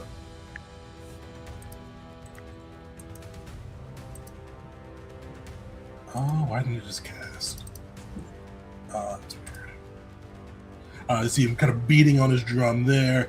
That he's going to use his last action to use telekinetic bombardment. You see he rips out a piece of kind of the broken wood from when the ships splintered into each other, and you see him gather it up and hurl it through. And he is going to. Where's a good 10-foot burst? Yeah, he's going to get Yeah. Callie, Roberdura, and Crash.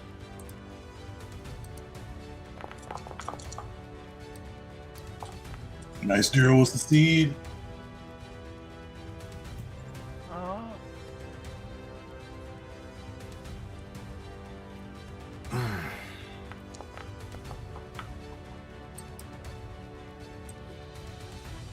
Thinking about using a spell that could protect you all from this, but I'm worried about Fireball coming right after it. Fair with that elementalist going soon. Mm-hmm. Do we need to be worried about the balancing act sinking? They have a lot of melee stuff. I mean, it's broken now with that. I think. Much more good. Oh yeah. Callie. Dura, and just slaps the one in front of him with our hasted action. Nice. Yes. Let's see if it'll do the runes and everything on top of that. Yes. Still up. Okay. Well, we'll come back to that one.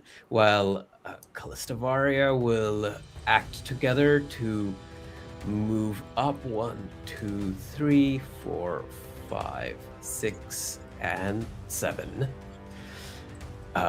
From there, Callistavaria will once again respond in kind to the captain with a bombardment of her own. So finally, she gets out this like recently learned spell, and it's fire, and it's a piece. It uses a piece of the flame that she got from, that old hero who used to run her boat with the steam. And she will begin by aiming it right here. So that's where the first drop will land. I can do the 10-foot burst. Should I place it?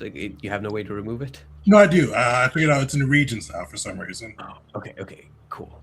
So if we do it there.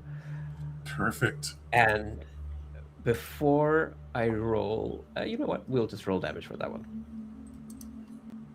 Oh, and there's the Sonic. Nice.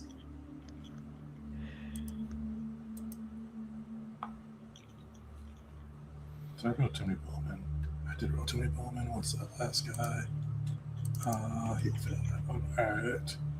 And that is how much damage? 34. Solid, I think. No, not yet. You blast into that rudder. That will. You break the rudder through. How does it look as you your spell goes off and takes it out? Yeah, it's just this fireball-ish, but it just has such a loud crash that the wood splinters, it shatters, pieces of it break and get jammed in with each other, and it's so loud that they don't notice the follow-up bombardment coming right after it. So let me know when you're done with that, and I will roll for how many follow-ups there are for this one spell. Go for it. Why is this spell so good? I don't know. 4. Oh gosh. Okay. Let's see how can I do. Where are the templates? Oh, here. There. These are the templates. Circles. So, let's get. Yeah, what is a 5-foot burst exactly? It's not just one square, right? No, I think it's 4 squares. I think it's. Yeah. Okay. Just curious. 4. That's me drawing it. It's 4 squares from the middle, or from an intersection, and then a cross shape from a center of a square. Interesting. Yeah. 5-foot square. Yep, perfect. So from here, we'll just do like 1. They cannot overlap. Then 2, 3, 4. Nice. And you'll tell me if these are all separate instances for the ship. Completely up to you.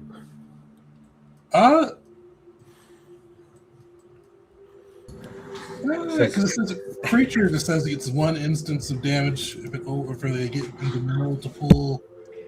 That makes sense. So Mast will take it, and then the ship has already maybe taken it. So, and we'll go with the same damage roll, unless you want me to roll again.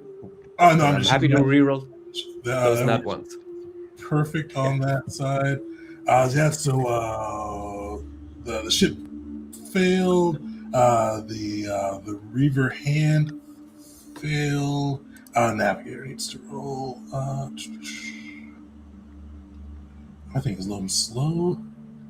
There we go. The Navigator will fail. Did I already run this guy? I did. Sweet. So you see both of the hands nearly go down, but then their orcish ferocity keeps them into the fight. And you see the Navigator. Let me roll damage for him. Since Wisteria is right next to her, she turns to Wisteria and says, "Oh, oops, I should take it easier on them." Yes. As long as they live, the harder you serve the damage, the better. Perfect. So the Reaver deckhands both up, but barely alive. You can see that they are just teetering through their orcish ferocity, just keeping them in the fray. Callie, is there anything else you can do? Yes, my last action Nice. is for Dura to follow up that hit that was made with a weighty impact knockdown. And since my remaster dreams have been shattered, I'm just going to make the trip attempt now. Alright. Ooh, crit Oh, fail. no. Dura is prone. I believe I flew that's too is close that to the number sun. 4? Yeah, that's number 4. Yeah. All right, that's my turn. Alright. Belric, you're up. Okay, if I remember correctly, I know I should know this by now, but if I cast Hunt Prey on a target, does the distance kind of stop mattering at that point, or? It removes one of the range increments for you, which with your bow it really kind of removes, like, because it's, I think it gives you like 160 at that point before you start taking -2 penalties. Okay, so I'm going to cast Hunt Prey on the captain. All right. And then the Reaver Elemental. Perfect. Okay. And I'm going to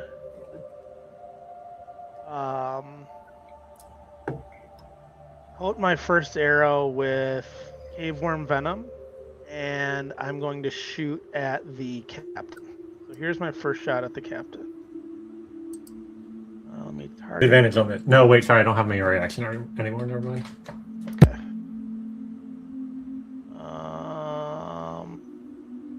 Here. Wow. I am going to hero point that. Yeah, so the range penalty isn't applied, but yeah, I'll still miss. Okay. I don't know why I have to apply the Prey to him. I don't know. Let me just re-roll using hero point. Hey, that'll hit. Oh, okay. Without and the range penalty? No, still just near crit. 42. Okay. So that will do. Here's my first attack.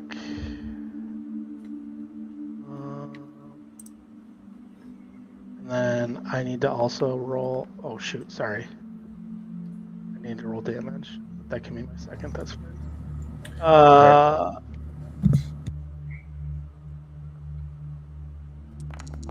That's all right. First portion. All right, and then this will be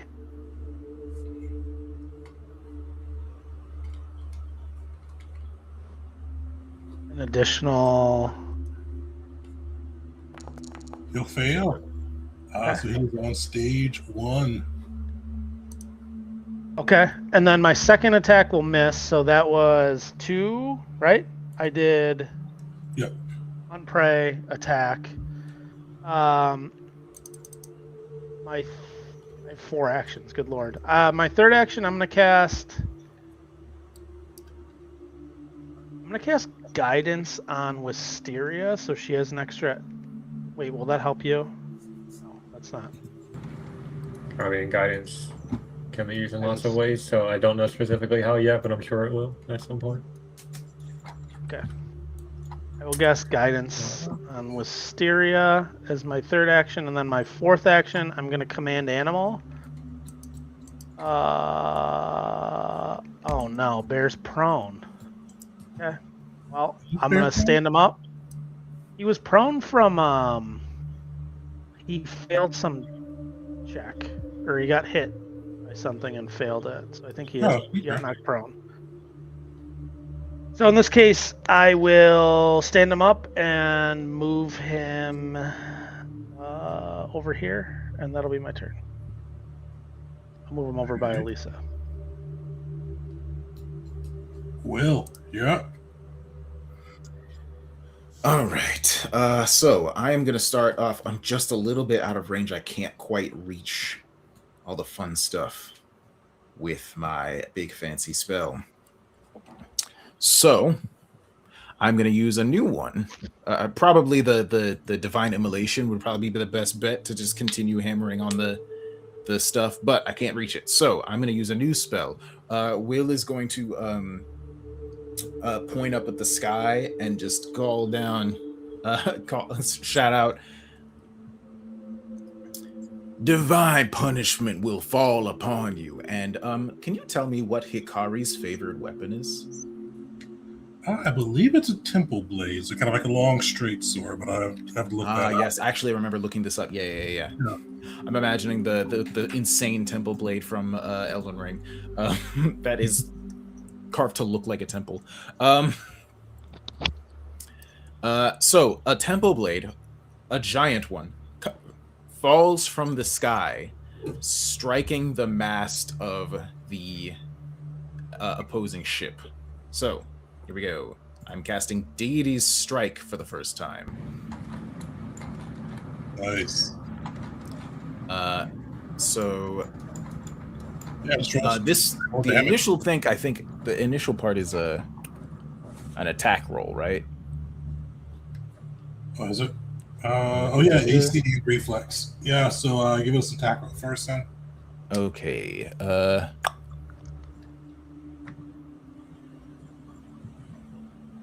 Sorry, wait, did Kalasavaria's explosion, the bounce off explosion effect, break the mass or not yet? Because it says wrecked. I don't know if that means. Oh, broken. That's just it's the vehicle thing for broken, but yeah, it's bloodied pretty much. Okay. But the rudder is that's done. Yeah. Oh, okay. All right. Sorry, I don't do the attack rolls very often. I have to very quickly. There it is. Ooh, I might have to I'm gonna use a hero point on that because I want to take this thing out quickly.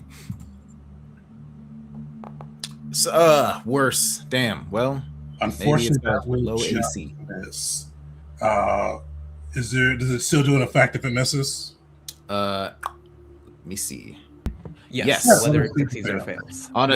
Whether it succeeds or fails, the weapon crashes down, and just you see it's like huge, and it slices across the bow of the ship,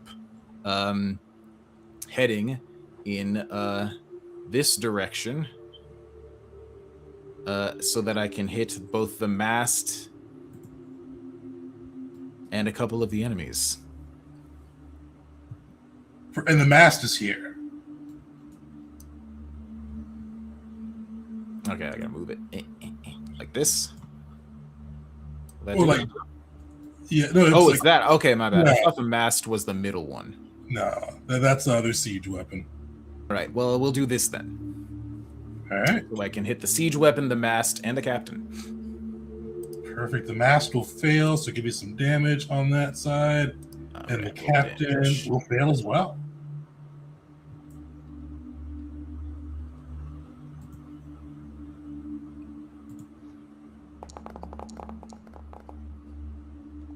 Yo. Nice. Not bad. All right. So the weapon just slices down, carving across the top of the ship. That was the wrong roll, though. You roll a 5d6 for it. Oh, my bad. Delete that. The 5d6. There we go.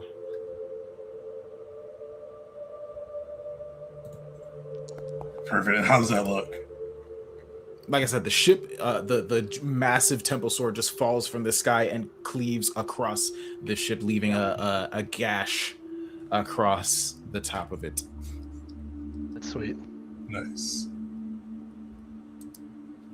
All right, so that's 2 of my actions. Sorry, I didn't mean to post that. With my with a third action, I think I am just going to heal myself a little bit, honestly. Oh, well. Then I won't be able to do the other thing. I think I might just... is the frightened from the shot that Kras used still afflicting this Reaver here? It is. Okay. In that case, then I can. I'm going to do a single action heal on myself. Say, I want to point out this guy's suffering from so many conditions. I'm going to single action heal myself at 4th rank just to get some of my health back and also trigger my angelic blood magic.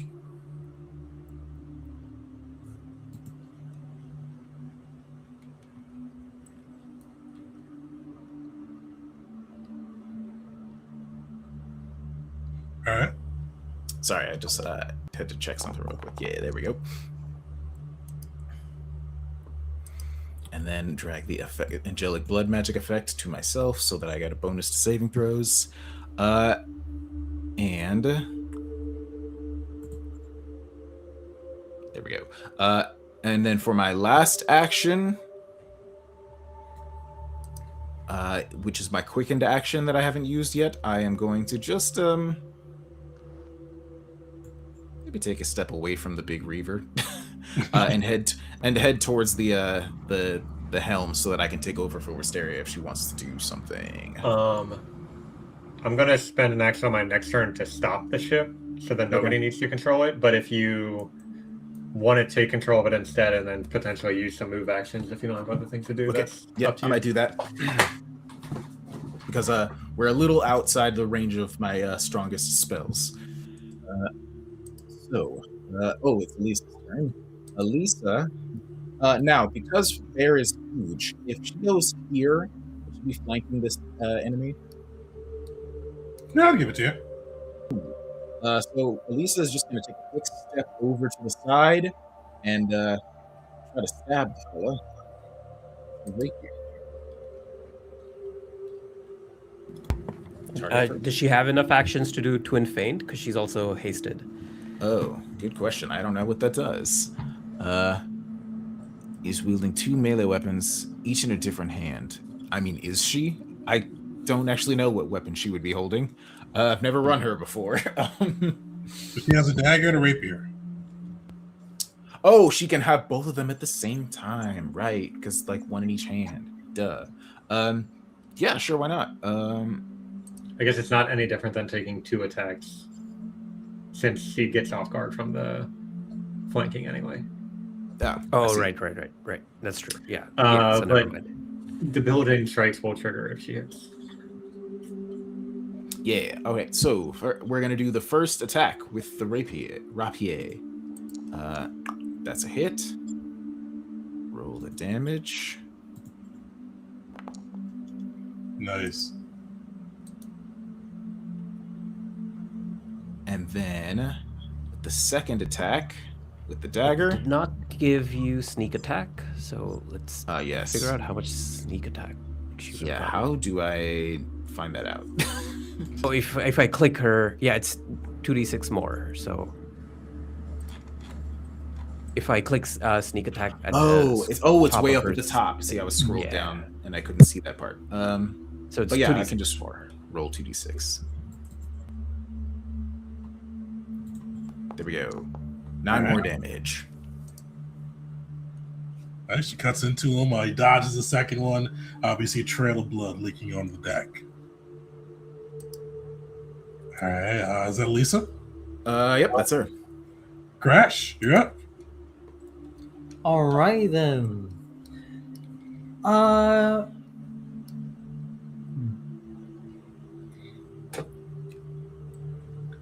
could use the gun, or I could try and take care of these orcs on deck.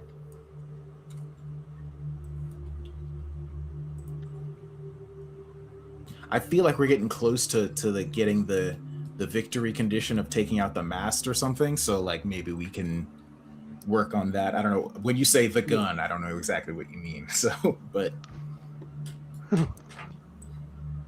this right here. And with the victory conditions, the mast and the captain.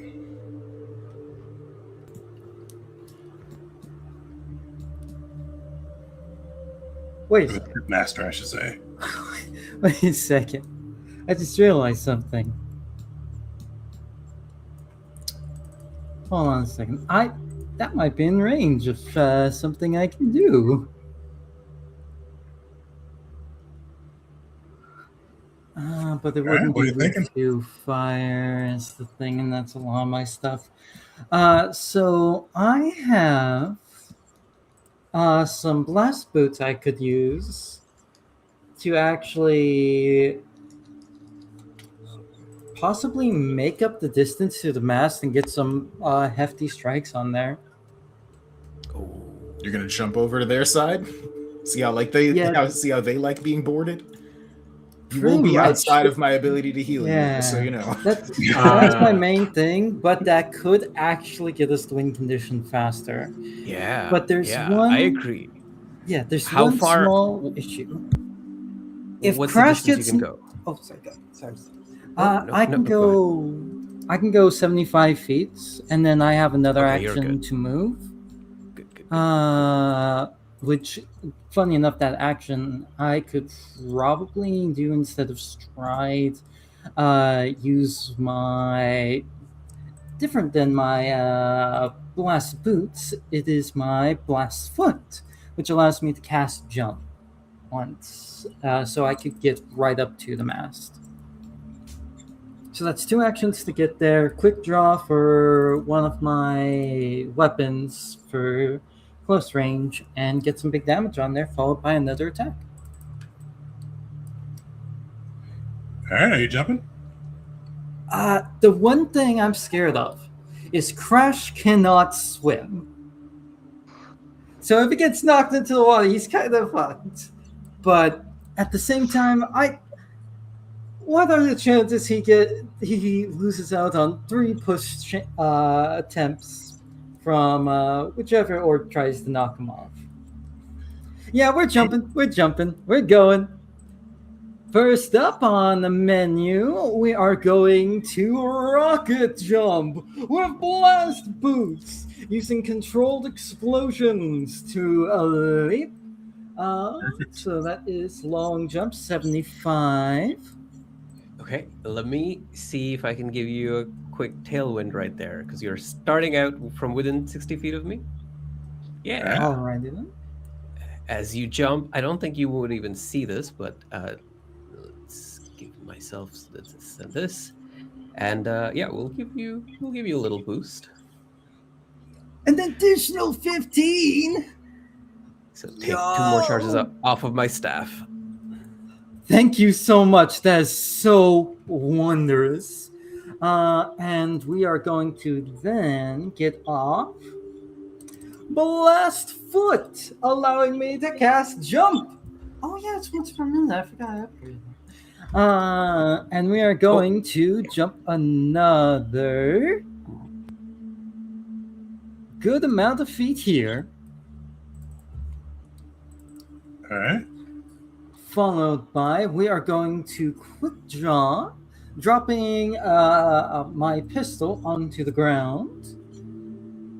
We are going to quick draw the Obsidian's Edge in melee mode. Or actually, yeah, no, I could do that in melee mode too. Yeah, you know what?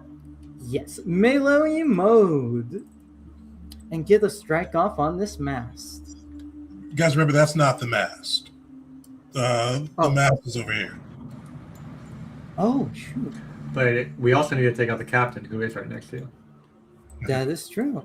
I moved by accident. In that case, make that the captain. All right. So this will be... yeah. This will be my quick draw action. Oh my goodness, I'm going to use my hero point. Yeah. You also are targeting the border. Wait. That will still hit the shipmaster, luckily. Let me untarget the... Oh, I don't have him targeted. That's weird. There we go. So let me get that damage. Followed by another one. A multi-attack penalty, but that's legendary proficiency, so we're still looking pretty good. Nice little hit. Heck yeah. And that'll be another 25. So that'll be a total of 58 damage to him on Crash's turn there. He's looking bloodied. Next turn, assuming Crash doesn't get tossed into the sea, Crash should be able to take him out. All right. The sorcerer is up. He is... Yeah, he's going to... You see him begin to cackle with lightning as his own laughter kind of echoes and sparks with it. He is going to cast Chain Lightning.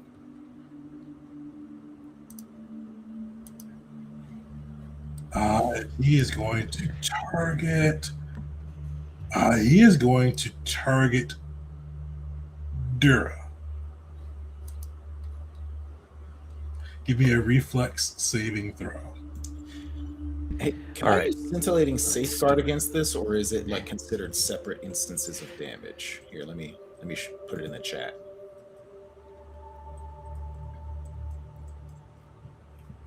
That's a yeah, good that'll question. work. Okay, cool. So I'm gonna here. Let me actually press the cast button. Split out to protect us from.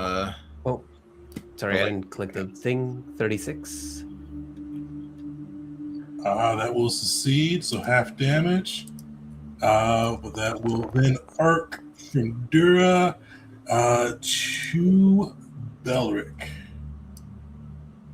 Oh, my bad. I shouldn't have done that. Give me a reflex saving throw, Belric. Hopefully crit succeed here to stop the arcs. Hopefully. Sorry. Nice. You see it arc towards you, but luckily you're able to move out of the way, and you see the lightning sail harmlessly off into the sky. He is going to use his last action. You see him gather up a bit of the lightning that missed the crew, and he is going to use an elemental toss at Crash.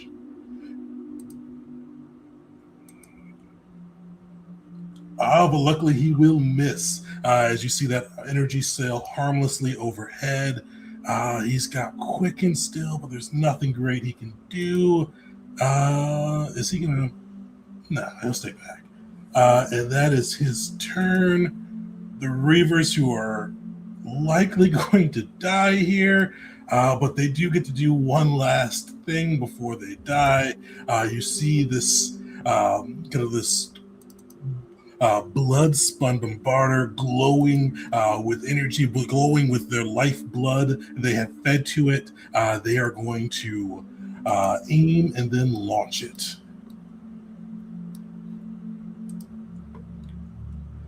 So let me throw that down. 20-foot burst.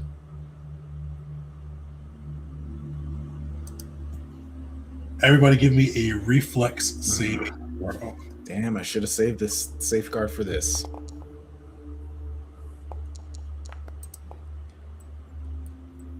Ow.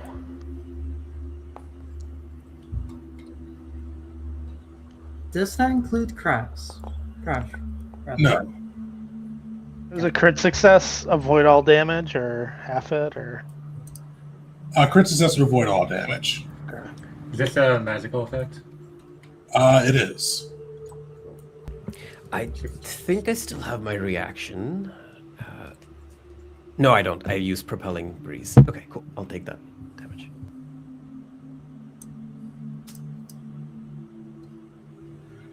All right. Yeah, so you see that blast go through. That is his actions. So he is going to... Oh, he has his reaction back. So you see him nearly die again from Will's flames, but the orc ferocity keeps him going as he's like flesh is literally peeling off of his skin. The other guy, though, you hear him yell out blood for Tawa and is going to stab himself and touch the urn, and you see the last bit of his life force leak out and start to repower the urn, and he will die with the effort. All right. Next turn, where? Yeah, you Bring it cut up. out of it. What's that? You cut Up out there. for. Oh yeah, so he sacrificed his life to kind of repower the urn, and then awareness points tick up by 1. And Wisteria, you are up. All right. Before we move on to the next round, is there any chance that the persistent fire damage might still be on the objects? I'll give it to the. Can you do persistent damage? Spirit, can you do persistent damage to an object? Does object immunities? I think yes, but often their hardness will reduce it to negligible amounts. Perfect. Give me 2d6. They've got a hardness of 10, so you got to roll 11 or better. Sure. So fortunately, it negates it for the mast. And then you saw before the Bloodspun Bombarder is immune to fire. All right, Wisteria, you're up. All right. Got very careful action economy here. No, I can't do it. I think the ship is going to become uncontrolled because I don't have an action to spare to stop it. So, Will, you're going to need to take control of the ship once. Can do. Okay. I'm going to use my quickened action to move here. Actually, let me... Before I do that quickened action, do my divide a stratagem, because that might change what I do on the captain. All right.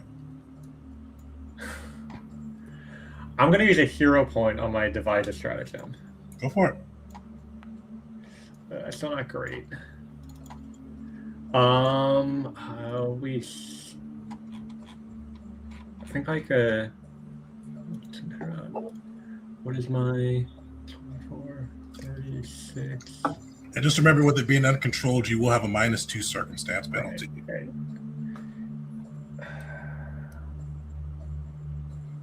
It's just so many actions to activate magical ammunition. I don't think I can do what I wanted to do this turn, unfortunately.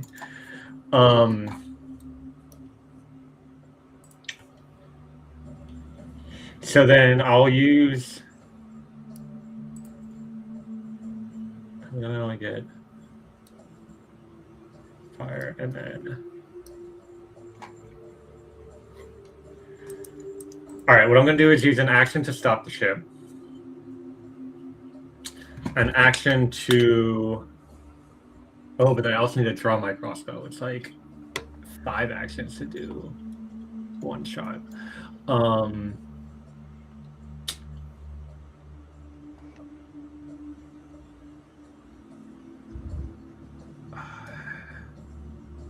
Okay, we're gonna do something else that puts me in a better position. So first action is stop the ship. Second action is going to be a 5, 10, 15, 20, 25, 30. I'm gonna stride over here. The border can make an opportunity attack against me if he wants to. All right.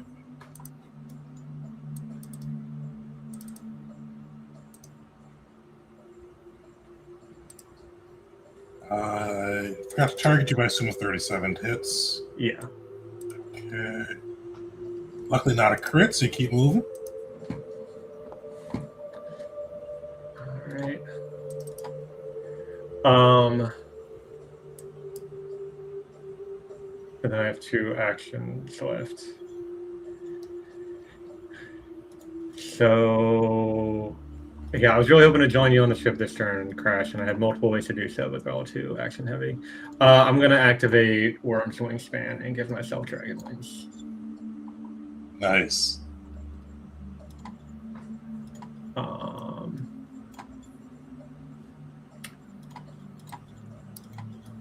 It was either that or do the Dimension Shot, but the D20 was not high enough for me to trust the Dimension Shot, and it's 2 actions to activate the Dimension Shot, plus drawing a crossbow, plus shooting, so that's my turn. Alright, the Reavers that are boarded are up. Yeah, this Reaver, he is going to charge.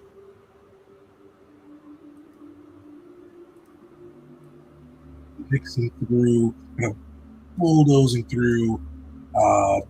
Bear and Lisa getting in range with his buddy, and he is going to slash at Dura.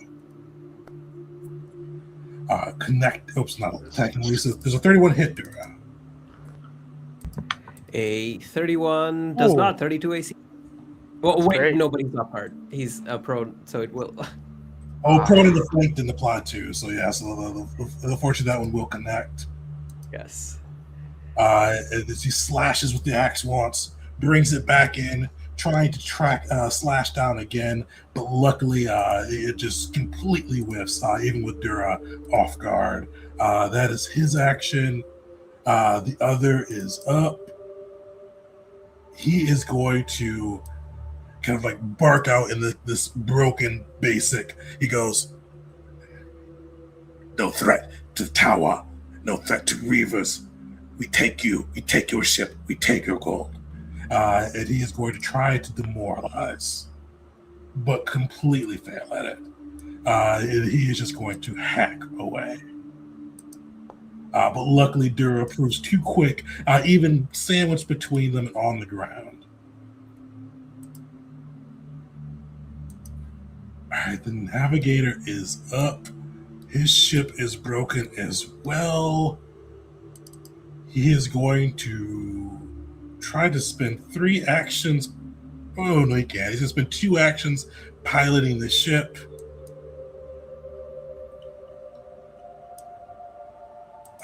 But he will fail there. Wow, huge. So you see the ship nightmare. kind of steer on uncontrollable, which will give the archers a -2 penalty as they try to shoot off the ship. He's still going to move it, but he's going to start turning very ponderously as the ship is broken and now super slow. Oops, I don't want to make it bigger. What's the best way? How do I turn it for? Well, I will turn that as we go. And then the bowman is up.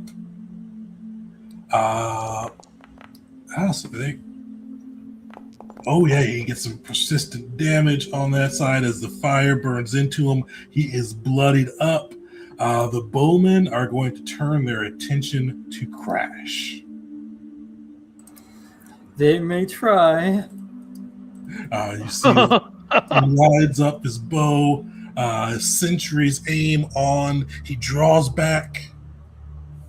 Oof. Ouch! The first time Crouch has been hit this combat. So he draws back. Arrow notches in for 54 damage.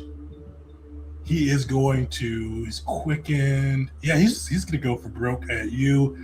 He is going to pull back once again. But luckily, he will miss you with that last shot. And with his last regular shot, and then he is going to go for broke and take aim at the balancing act with his final shot. With a -2 penalty due to being out of control. That will just hit, even with that -2 penalty, bringing it down to 29. Ow. All right. The ship's looking rough. The other bowman is up. He is also going to take aim at Crash. Draw back with that burning longbow. He will hit. Pulls back again. Oh my goodness! This is where we cut back to Ryan saying earlier before the session started. This is the part where you play Crash more recklessly so you can play a necromancer.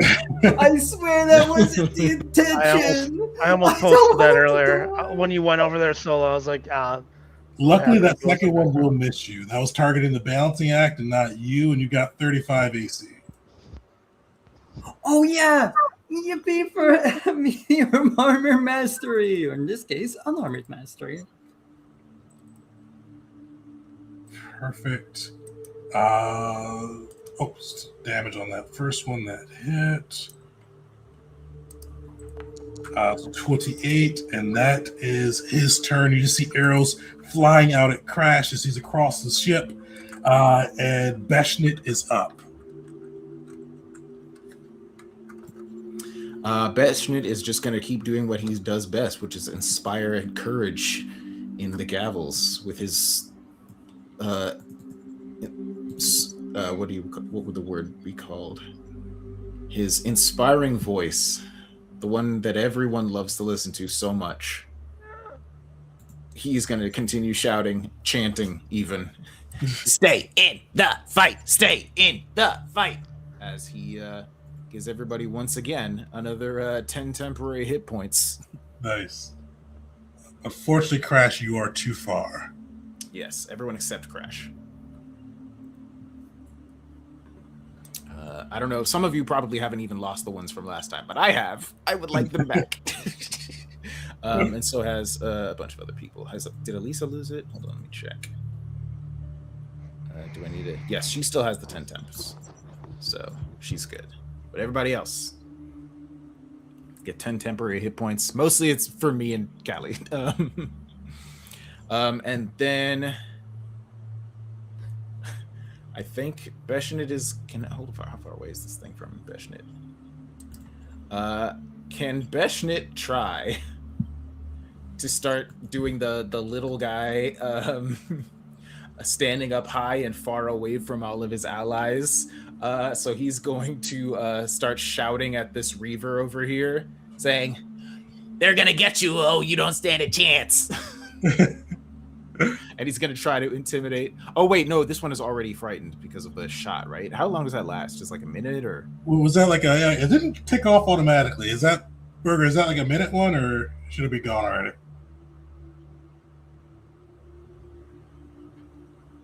I'm going to run off. Well, either way, he might be able to shout at this guy instead. Okay.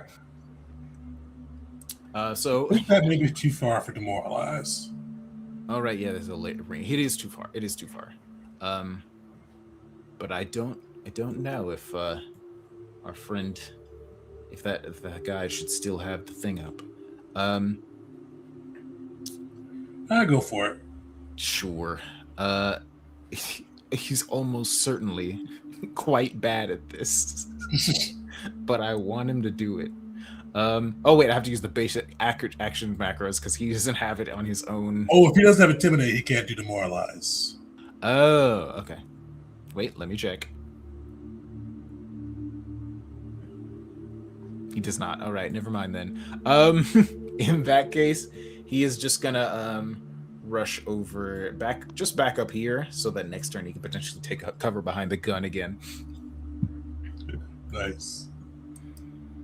All right, Master is up. He is going to look across kind of the sea, see Wisteria with dragon wings gonna fly, looking ready to fly towards the boat. He is going to smile as he gathers his like occult magic around him, and he's going to look at you, Wisteria, as he points to Crash and go, "Weza, I learned this from your mother." And he is going to go use Dominate. Oh, shit. Range 30 feet? Oh, not against you. Oh, on Crash. You're talking If to it me. was against you, I wouldn't have gone, oh shit. I have full confidence in Wisteria making a will save.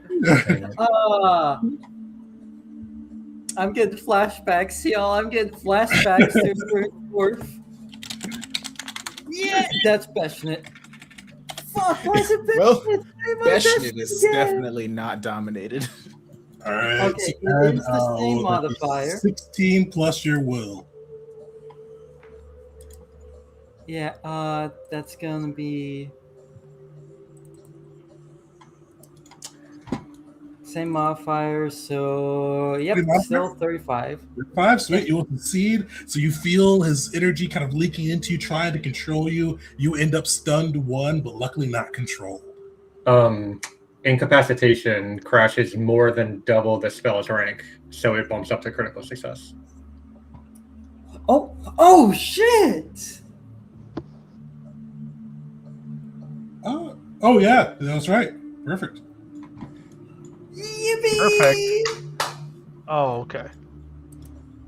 Oh wait, is that based on the level you need to be to first activate the spell, or the spell's level itself? The spell's rank itself. Any creature of more than twice the spell's rank treats the result as 1 degree better.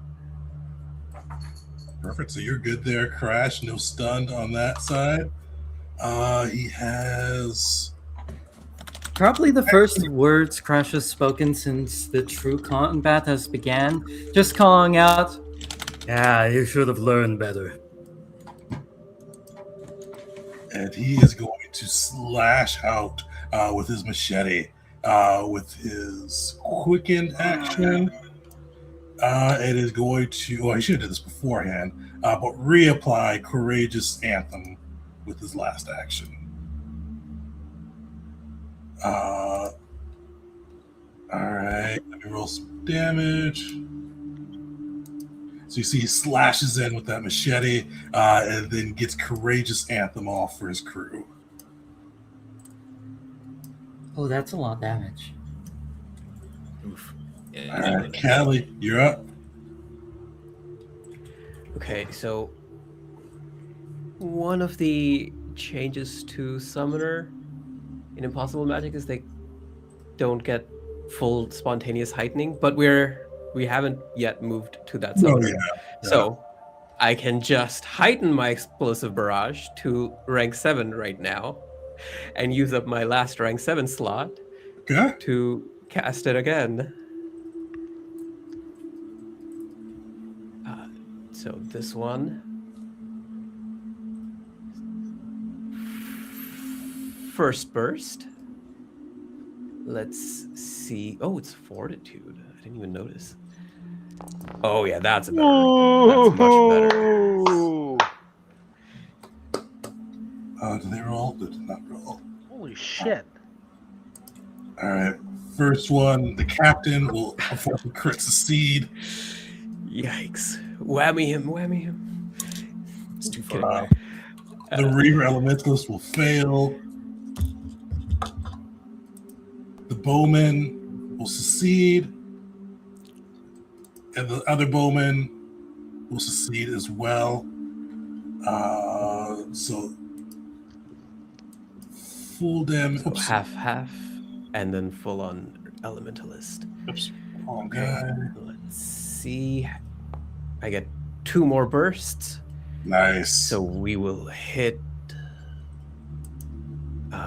within 20 feet. Yeah, I think we can hit here and here. Just all around Crash explosions to make Crash look very cool in the middle.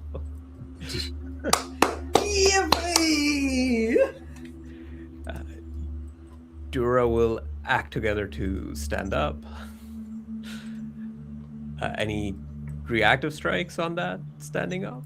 Yeah, that'll burn 2, I believe. No, 1, because Wisteria moved past one of them. No, they both took their turn since. Yeah, that'll be 2.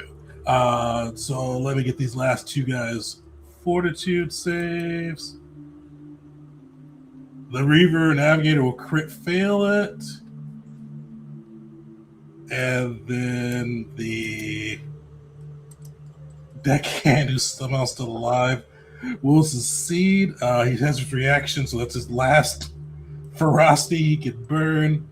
But let's get the Navigator and see how he is looking after that damage. That'll be double. Yeah, how do you just eliminate that Navigator? It's too much for him to ferocity. It's just explosions. She can't even see from here where the explosions are landing. She's just launched them over there. So when the flames die down and the debris falls, you see that there's no more navigator. He's like gone into the below decks where the ship has cracked open. Okay, let's see.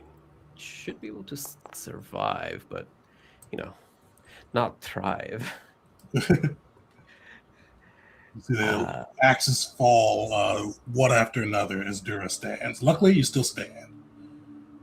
Ooh, do I want to react to any of that? Should I react to any of that? No, I need to save my reaction for very defensive purposes. Okay, next up, that was 2 actions plus act together. Then I will. Should I heal? No, someone else should heal, right? Oh, yes. Okay, excellent. Then I will cast 1 action, Protect Companion. I don't know if I've ever done this on Dura. And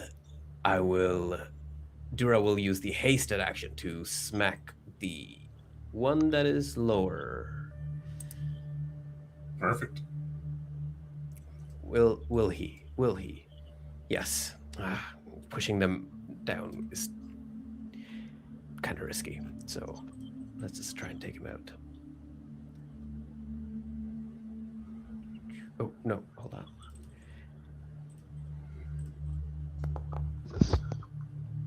Nice, that'll hit. He's looking blooded. Dura's turn. All right, that's my turn. All right. My Foundry is loading so slow. Beric, you're up.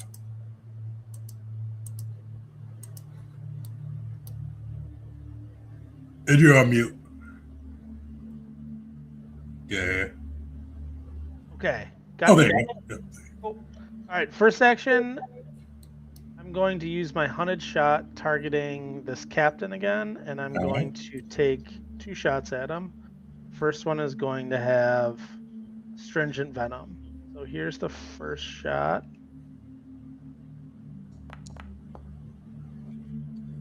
That'll hit. Okay. Sorry, I don't think I'm targeting him. Oh, yeah, Beric targeted, but I think that still hits him. 36. Yeah, it does, yeah. Okay. So this will be the damage plus my venom. Hold on.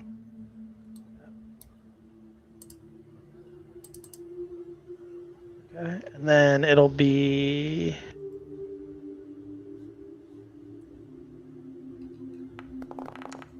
66 and a fortitude save. Here's the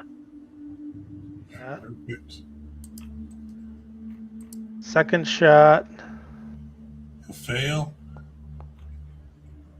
And he already had like stage 1 or something, right? At one point. Oops. Oh yeah, he does. Alright, so This is my second shot. Make sure my Alright.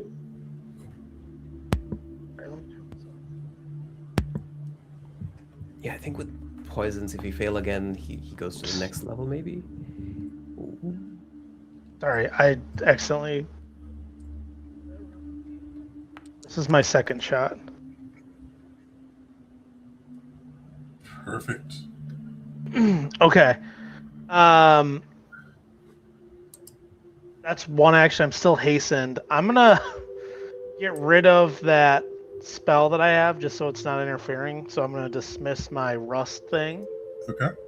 For my second action. For my third action, I'm going to command Bear to move up.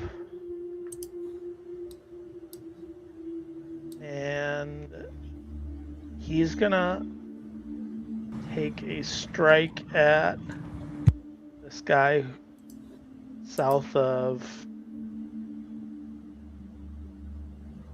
Dura.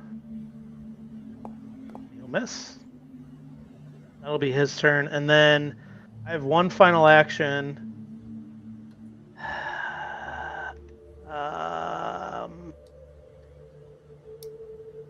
me see here. I could do either a 1-action heal on somebody, or I could provide someone guidance. What do you guys think? I think this is your quickened action, which has to be either like moving or attacking. Oh, okay. Yes, you're absolutely right. Man, Then. unless you can just say that one of the attacks was no, you did a hunt prey. Yeah. I can't be never mind. Okay. I mean, I rolled a third attack, so I'll just take that one as my. I'll just say that was it, and that'll be my turn. All right. Will, you're up. All right. Will is going to start off by using a quickened action. A quickened casting, I should say. Which lets me reduce a 2-action spell to a 1-action spell. And I'm going to use that to cast 2-action heal on Callie at 5th rank. Thank you. No problem. All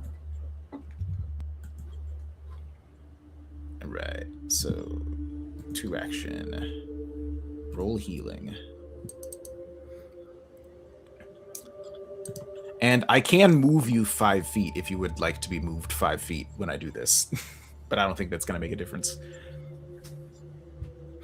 But no, I think I'll actually just take my angelic blood magic back again. Yeah. All right, so that's my 1 action using quickened casting. As Will just looks over and you feel a surge of confidence flow through you. And then I think I must.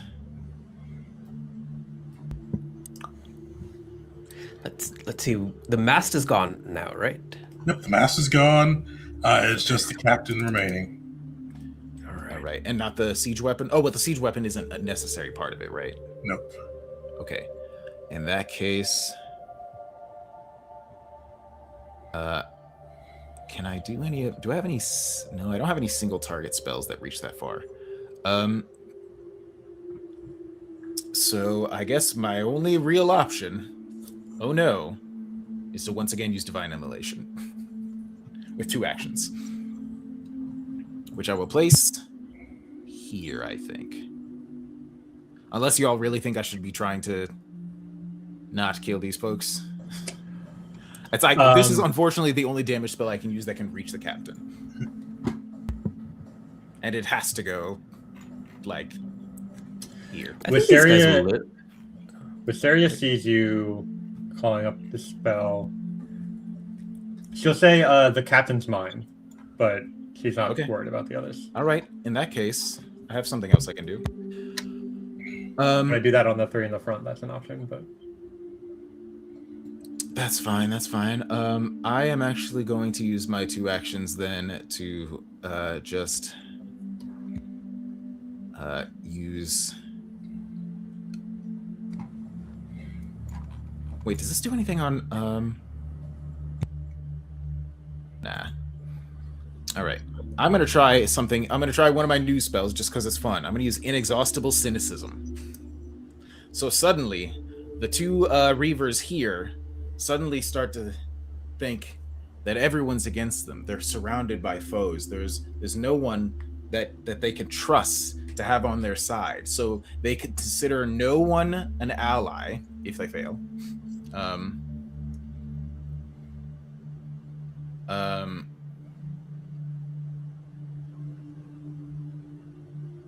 Right, so one of them is affected by for 1 round, and one of them is affected for 1 minute. So yes, no one is considered their ally, and at the end of each of their turns, they take 6d6 mental damage. Nice. With no additional save, unless they use an action to seek, which they would be them like looking around to like dispel the illusions. But for now, it looks like they feel like they're surrounded by enemies. Would also take away their flanking bonus. Yes, that gets rid of their flanking bonus against Dura. And that's 3 actions. With my last action, do I have to... when you're taking control of the ship a separate action from piloting the ship, like moving it? It is. Okay. Do I want to do that? I don't know actually. um, Beshnet should do that, right? Is he decent at piloting? I doubt it. Okay. Instead, I am just going to actually turn around and start aiming the siege weapon in the back of our ship. Perfect. You guys haven't fired that one yet. Yes. Beautiful. So, sorry, it's one action to aim it, right? Oh no, but wait, this is my quickened action, which cannot be used for any of that stuff. My bad. Instead, I will use it to breathe heavily, and that's the end of my turn. All right, Elisa is up.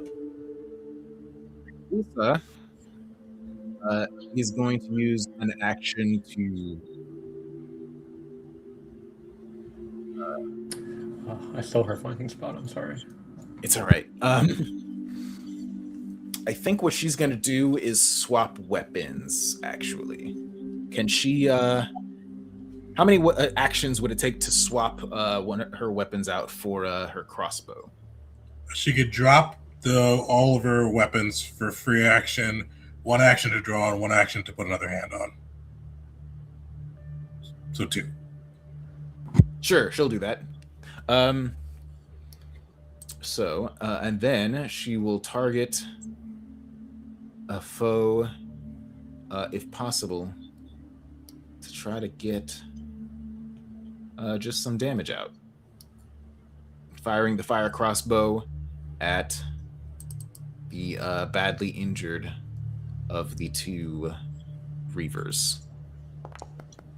Nice, that'll hit. Oh. Sweet. It's unfortunately not going to get sneak attack, but I don't know how to play rogues to do that properly, and also I don't know how to, like, her specifically I don't know what her deal is to get it, other than flanking or whatever. But hey, 15 damage is 15 damage. Yeah, range sneak attack is very hard unless you specifically build for it. Yeah. So that was her quickened action.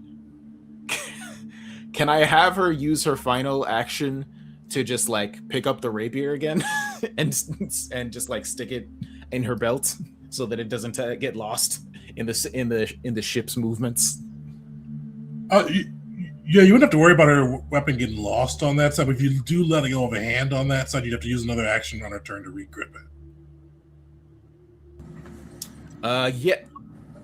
Yeah. I don't think she's gonna bother with reloading the crossbow. Okay. So I think the crossbow was just a single shot kind of situation for this combat. So she wants to pick up her rapier again. All right. And get ready for the next round. Crash, you are up on enemy territory. What do you do? Godspeed, my waiting friend. for this. Oh, my knuckles didn't crack that time. I was hoping they do. Action. Activate meteor shot. Greater. Next action. Wonderful. Trigger brand salvo. All right. We are going to do this non-lethal, which will unfortunately incur a -2 but -2 penalty. Luckily, I'm still legendary in this, so we're all good. All right. Oh. I am going to use my last hero point. Well, Yeah. yeah. There you go. And here's the damage for this. Nice. All right. 38 plus 8. And for the trigger brand salvo, because of how this works, it gets a +2, which immediately is reduced back to regular because of the non-lethal. But that means I'm hitting for what I normally would. Okay. Critical with the fucking firearm. It's a firearm. So this is some big damage coming up here. Big damage. Holy shit. 62 Holy non-lethal By the way, this is not including the meteor shot, which Crash will unleash point blank, meaning I'm pretty sure he has to make a save as well against it. 10-foot emanation. Yeah, Crash is going to have to make a DC 29 basic reflex save. My reflex is so yeah, it succeeds, so it counts as critical success, so I'm all good. So that is another 23 non-lethal. Nice. Holy. How do you finish him? It's basically like Crash looks at this guy, hears Wisteria from a ways away. The captain is mine, and he just kind of nods that like, it's your lucky day. You don't get to meet Donna just yet.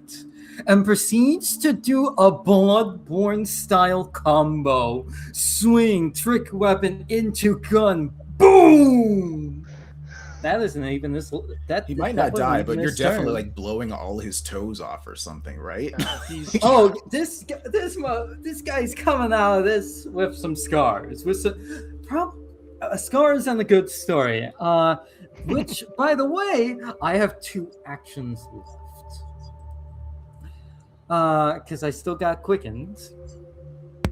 We've That all, was the we've all, second condition. we've all 3 down, right?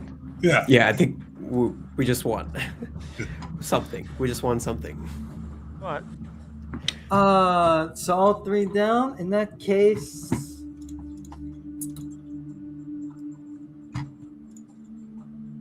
I want to do something cool. You know what?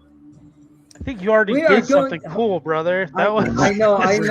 Dude, Hold on. You Wait, fought- not- you blown fought it, back. you That was so. Don't you go! Reload You weapons! shot yourself now! onto a ship and killed the bad guy with a. Yeah, sorry. That was so Wait. sick. Knock the And then cauldron we're over, you going know. to do shattering shots Table into the flip. air to let off an explosion up there to signal the end of the combat. We got some fireworks going. Throws a bomb, shoots it right there. Looks around, nods. That's my turn. Perfect. So you guys are able to defeat the captain, disable the ship.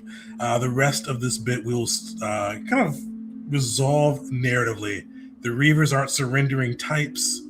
What do you all do with the remaining fighters? And how do you all stop the elementalists from blowing up your boat in revenge? I mean, if narratively Wisteria can deal with the elementalists, I'd be happy to.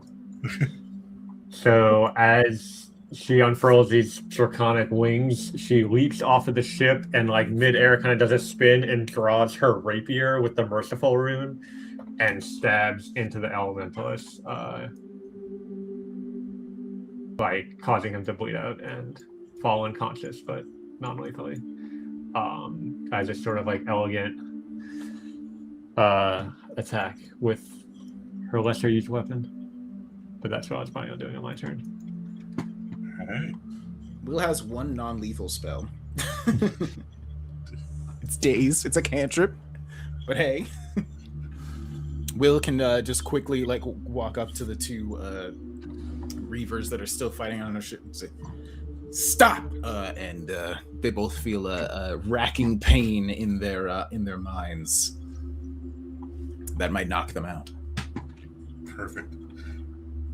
You see those 2 fall to the ground, breathing but unconscious, with 3 or 4 of the orcs surviving the fray. 2, because these guys are still alive over here. So 6 of the orcs surviving the fray.